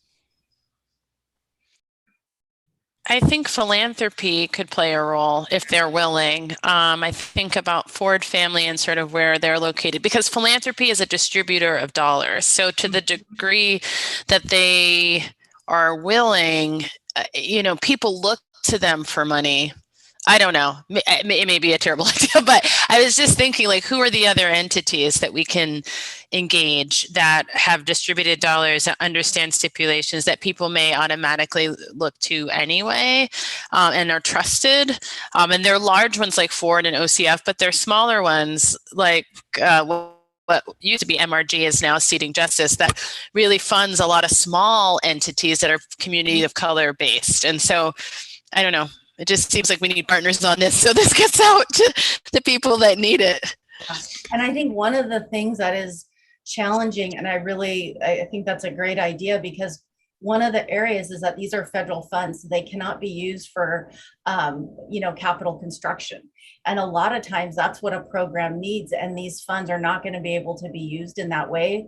We don't have any control about that. So other funds that could help program remodel or buy a facility or do some of those things would be really helpful, because these funds aren't able to do that.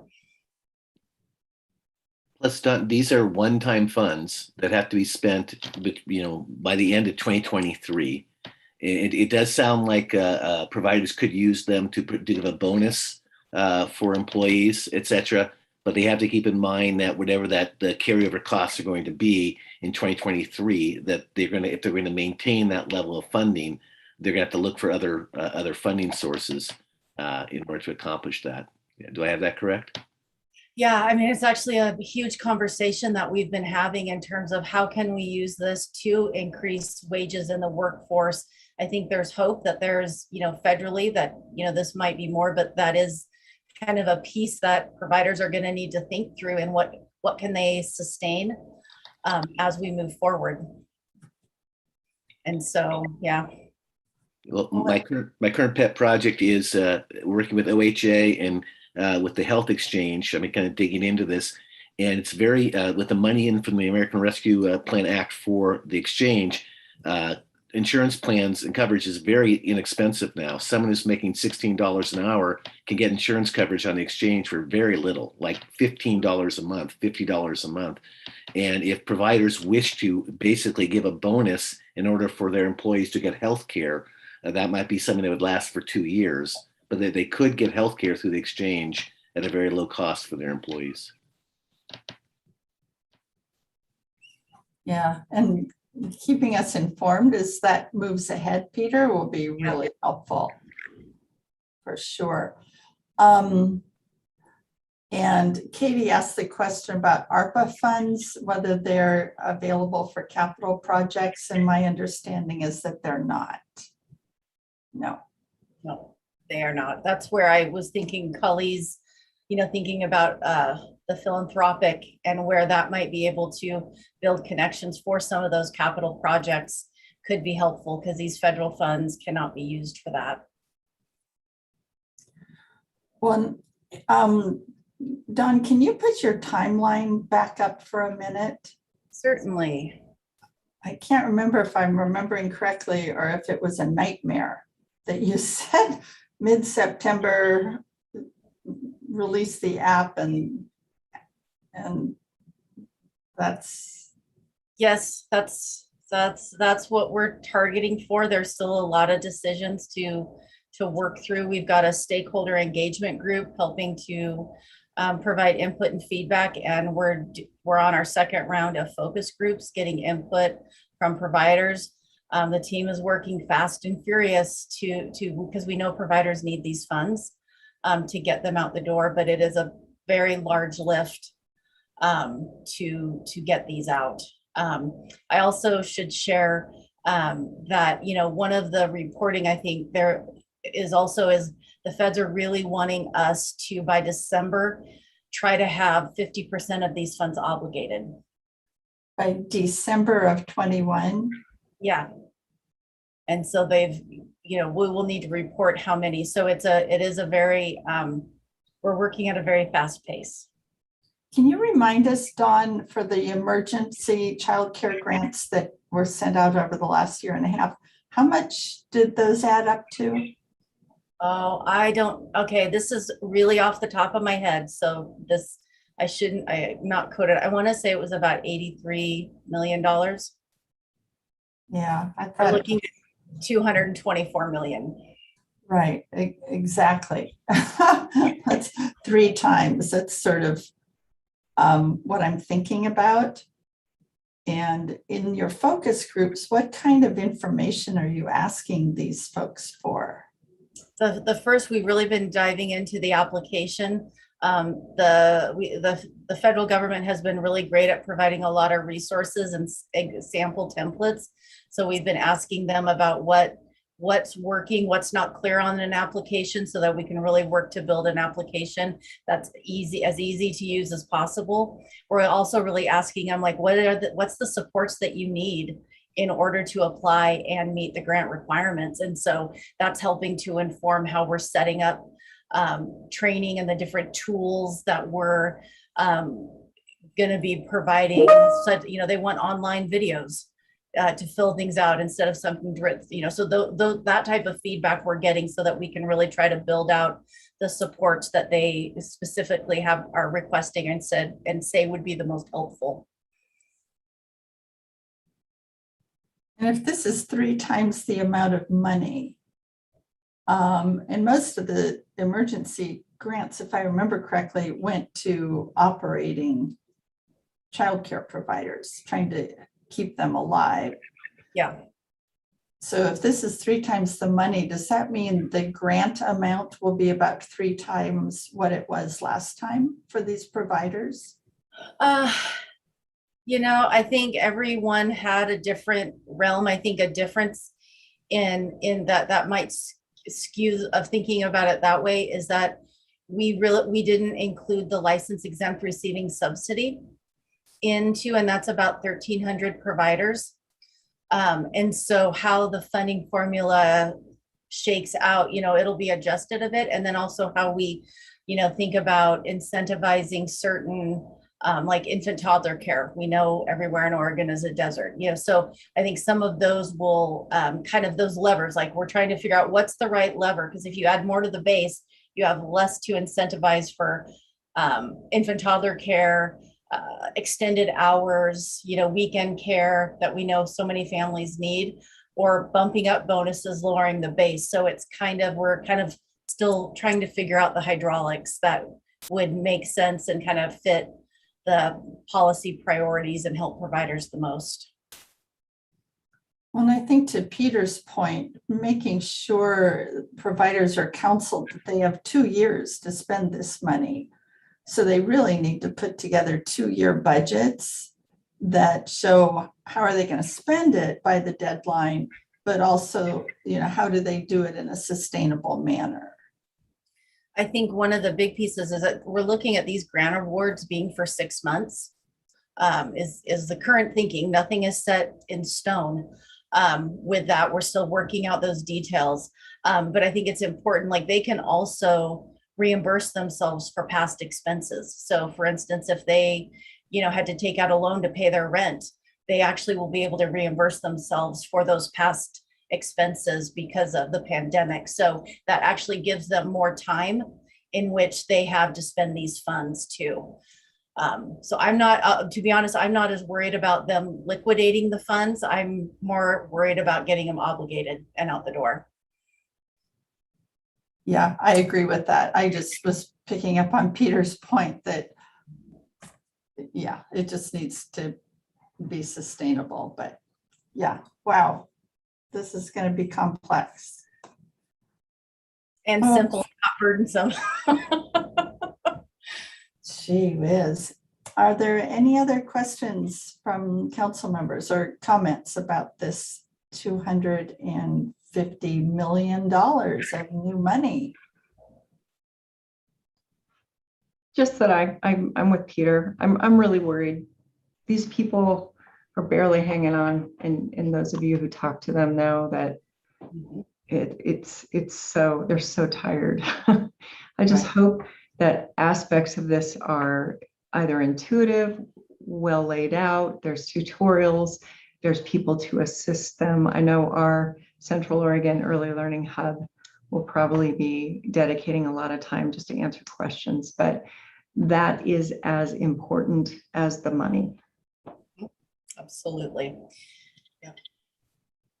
Yeah, I can assure you, John and I are working really hard to get the supports in place in time.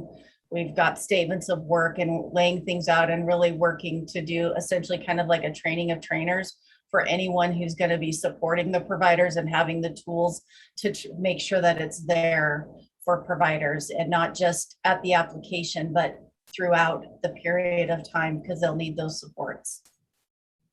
Yeah, good point. And I just draw attention to the comment that Harriet Dichter, one of our build consultants, put in the chat, that these funds are meant to stabilize the providers, taking into account the losses that they've faced during COVID.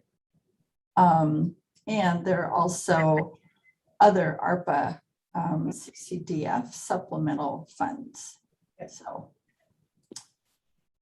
there's also the whole reconciliation package that Congress is now going to consider, which, I don't know what universal pre-K means in terms of the amount of money that they are talking about sending to the states. So it'll be fascinating to see how that plays into this as well. Yep. Yeah, good point, Peter. A lot of moving targets. Okay. Okay, Dawn, thank you for being with us today. And thank you also for all the work you're doing to get this money out to the providers. Great, thank you. It was great talking with you all. Good to see you again. So, Jay, we would love to take some action today. And you're going to give us the opportunity. Yes, thank you, Chair Miller. Chair Miller, can I interject? Do you have a quorum here? Because I do need to leave a little early, and I can pop back in if you need me. Yes, we do. Without you. All right. Thank you. And I don't think this is going to take a lot of time. But go ahead when you have to, Katie. All right, Jay. Thank you. Thank you, Chair. So this is a follow-up to a presentation I made to the May 12th council meeting. This is a rule change. It's a one-word rule change in our CBR rules. That's a follow-up on the Secretary of State audit on background checks in our agency, DHS and OSP. And one of the recommendations was that we look at, we take a wider look at adult protective services background. And the way our rule is currently worded is we can only look at such adult protective services background if the CBR applicant discloses it on their application. And so the way that's worded in the statute, in the reg right now, excuse me, is simply that if the subject individual discloses adult protective services history. So this is a one-word change. It removes the word discloses and replaces it with has. So if a subject individual has adult protective services history, OCC can look at it. And so that's the, there's the full memo is included in the packet. I'm happy to answer any questions. Okay. Thank you, Jay. Are there any questions of Jay about the one-word change? Pretty critical one-word change. If not, I would appreciate one of you for making the motion that is in the proposed draft motion in our packet.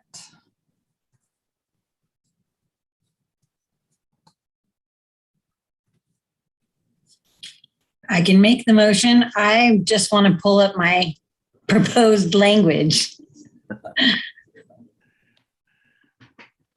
Oh, darn.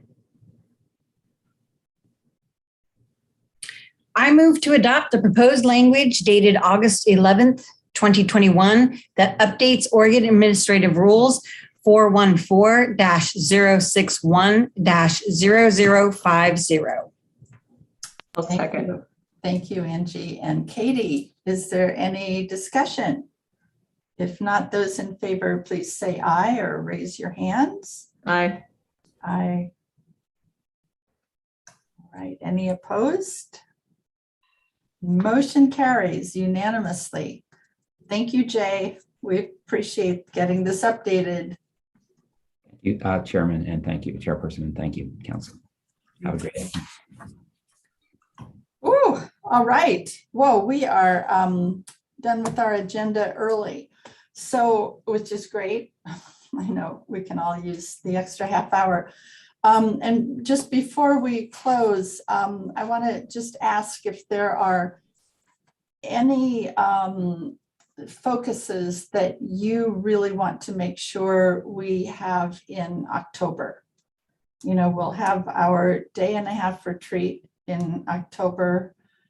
We hope we can do it in person in Salem, probably with masks and socially distanced and all of that. And assuming everyone will be vaccinated who joins us. But any specific topics, you know, we've obviously covered a lot today, and we can try to, you know, build the North Star, sort of what Peter has talked about, we've all talked about today, but any input, because staff, with a little input from me, we are right in the middle of planning this retreat. Yeah, Kali, and then George. A couple things. One, when we were talking about the setting up the offices, the 3073, it occurred to me that a cross-reference with the Rise Up Oregon, so much work went into Rise Up Oregon, and we had so many conversations. I feel like there was so much intentionality that it would be helpful to cross-reference that with what we're trying to do with setting up the office so that it incorporates these things that we've already put on paper. So that was one thought. And then, I don't know if we finished the conversation around community stakeholder engagement that we had at our last council meeting. And maybe it is done, in which case we don't have to revisit. In my mind, we talked about a lot of things, but I don't feel like that loop was closed. I know that there were different things that we felt were needed for that to work successfully, and it just seems important for that to be finalized, unless the staff have finalized it, which is fine. But that was the other thing on my mind. Yeah, and you're referring to the listening sessions, Kali? Yeah. And well, Carrie's on and Harriet's on and Remy's on. So Carrie or Remy, does one of you want to respond to sort of where the planning for those is? Carrie, can you update us?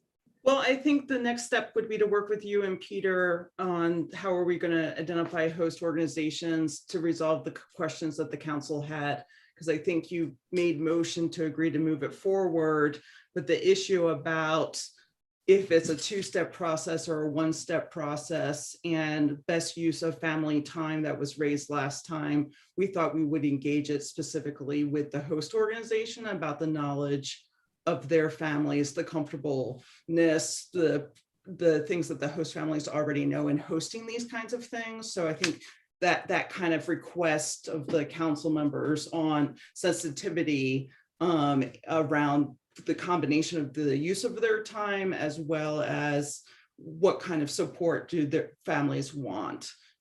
So that was my memory. So it would be about actually diving into the specific communities to answer those questions so that we're responding to what those communities would recommend. So that will be Peter and Kali helping with Multnomah County. And I assume the timing on we can't wait till early September to start identifying these host orgs, right? Or what's your timeline?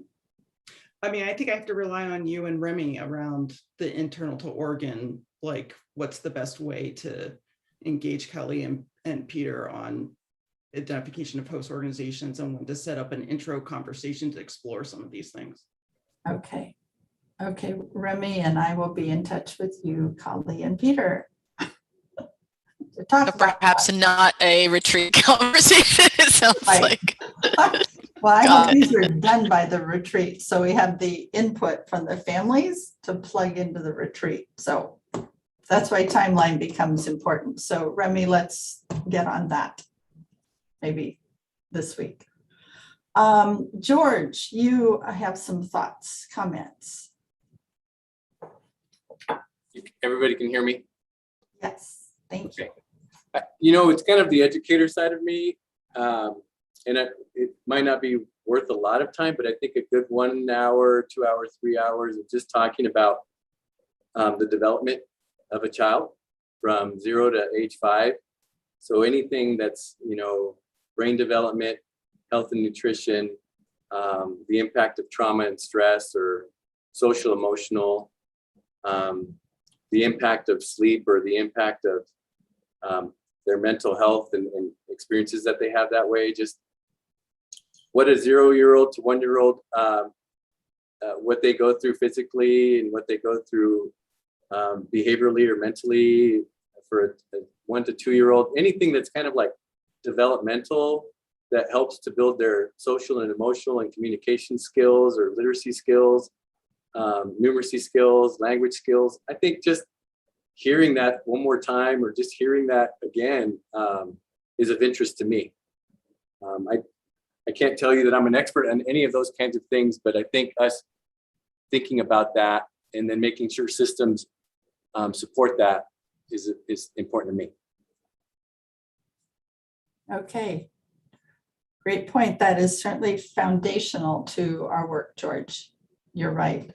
So we can brainstorm around that. Great. Other thoughts, input, Peter? Yeah, so it's, something that Alyssa said when we were talking earlier, I want to make sure that that's part of the discussion during our retreat, is that, I really think we need to have that discussion of the North Star. What we'd love to see happen in terms of early childhood in the state of Oregon, but then also what are the short-term steps to move in that direction? And again, using healthcare as an example, if the exchange is viable for early childhood workforce for 2 years, is it possible that a public option for healthcare could take place in Oregon? There's been a lot of discussion about this for years, since the Affordable Care Act was first introduced. And there's possibility there would be a public option that we might want to look at and have some input in as to what that might be if the legislature is going to look at a public option in 2023. Got it. Good idea. Well, and Peter has also brought up in, I think, last meeting, maybe, an interest in knowing what would be the estimated cost of rolling out preschool for all statewide. And I think, Remy, that needs to go on the list as we try to build this North Star and in a time frame around it. I'm guessing preschool for all would be a part of the North Star. Okay, other thoughts, comments?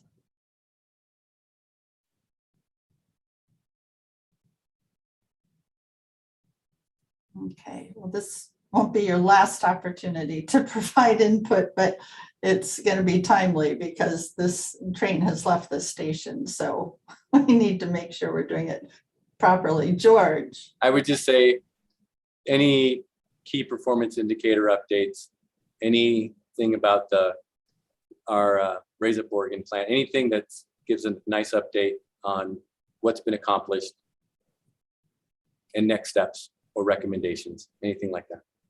Yeah. Yeah, that's a really good point, George, because I think we mentioned before that last I heard, I think it's next spring, maybe of 2022, that we start the new strategic planning process. Am I correct about that timing?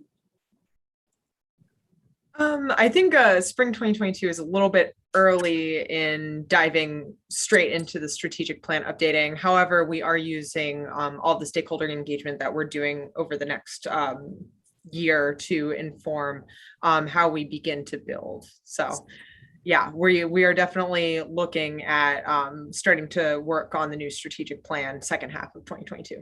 Got it. Okay. Okay. So good thinking. And I appreciate both, we keep going back to Raise Up Oregon, which is awesome. That's what a strategic plan does ideally. It's foundational and not just another document on the shelf. So that's cool. All right. Any other final comments, questions, anything for the good of the order? I guess we would all just say stay safe, whether that's from the heat or COVID or anything else. And Peter, I hope your summit goes well tonight. Thanks, Sue. Yeah. Do you want to just quickly tell people what's happening in Happen? We have a summit 2 hours tonight, 2 hours tomorrow night with families, early child educators, K-12 folks, emphasis on kindergarten teachers.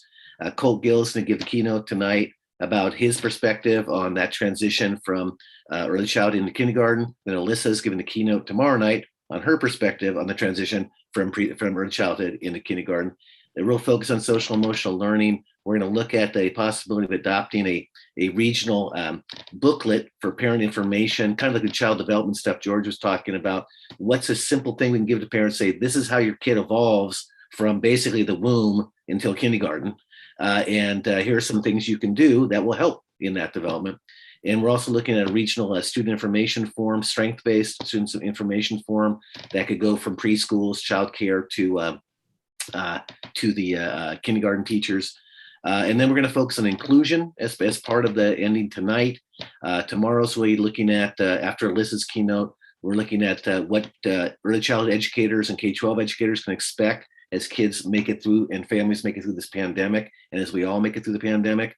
And then we're also going to focus on, I can't remember the last, and then we're going to do an hour-long, hopefully an hour-long exchange between educators, just to give a chance if they have courses or best practices, just a chance to exchange ideas and best practices together and set a stage for the next summit next spring. So that's what we're up to.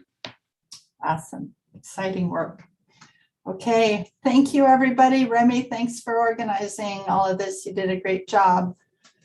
And Carrie and Harriet for all of the backup help. Well, see you later. Have a great evening. Take care, everybody.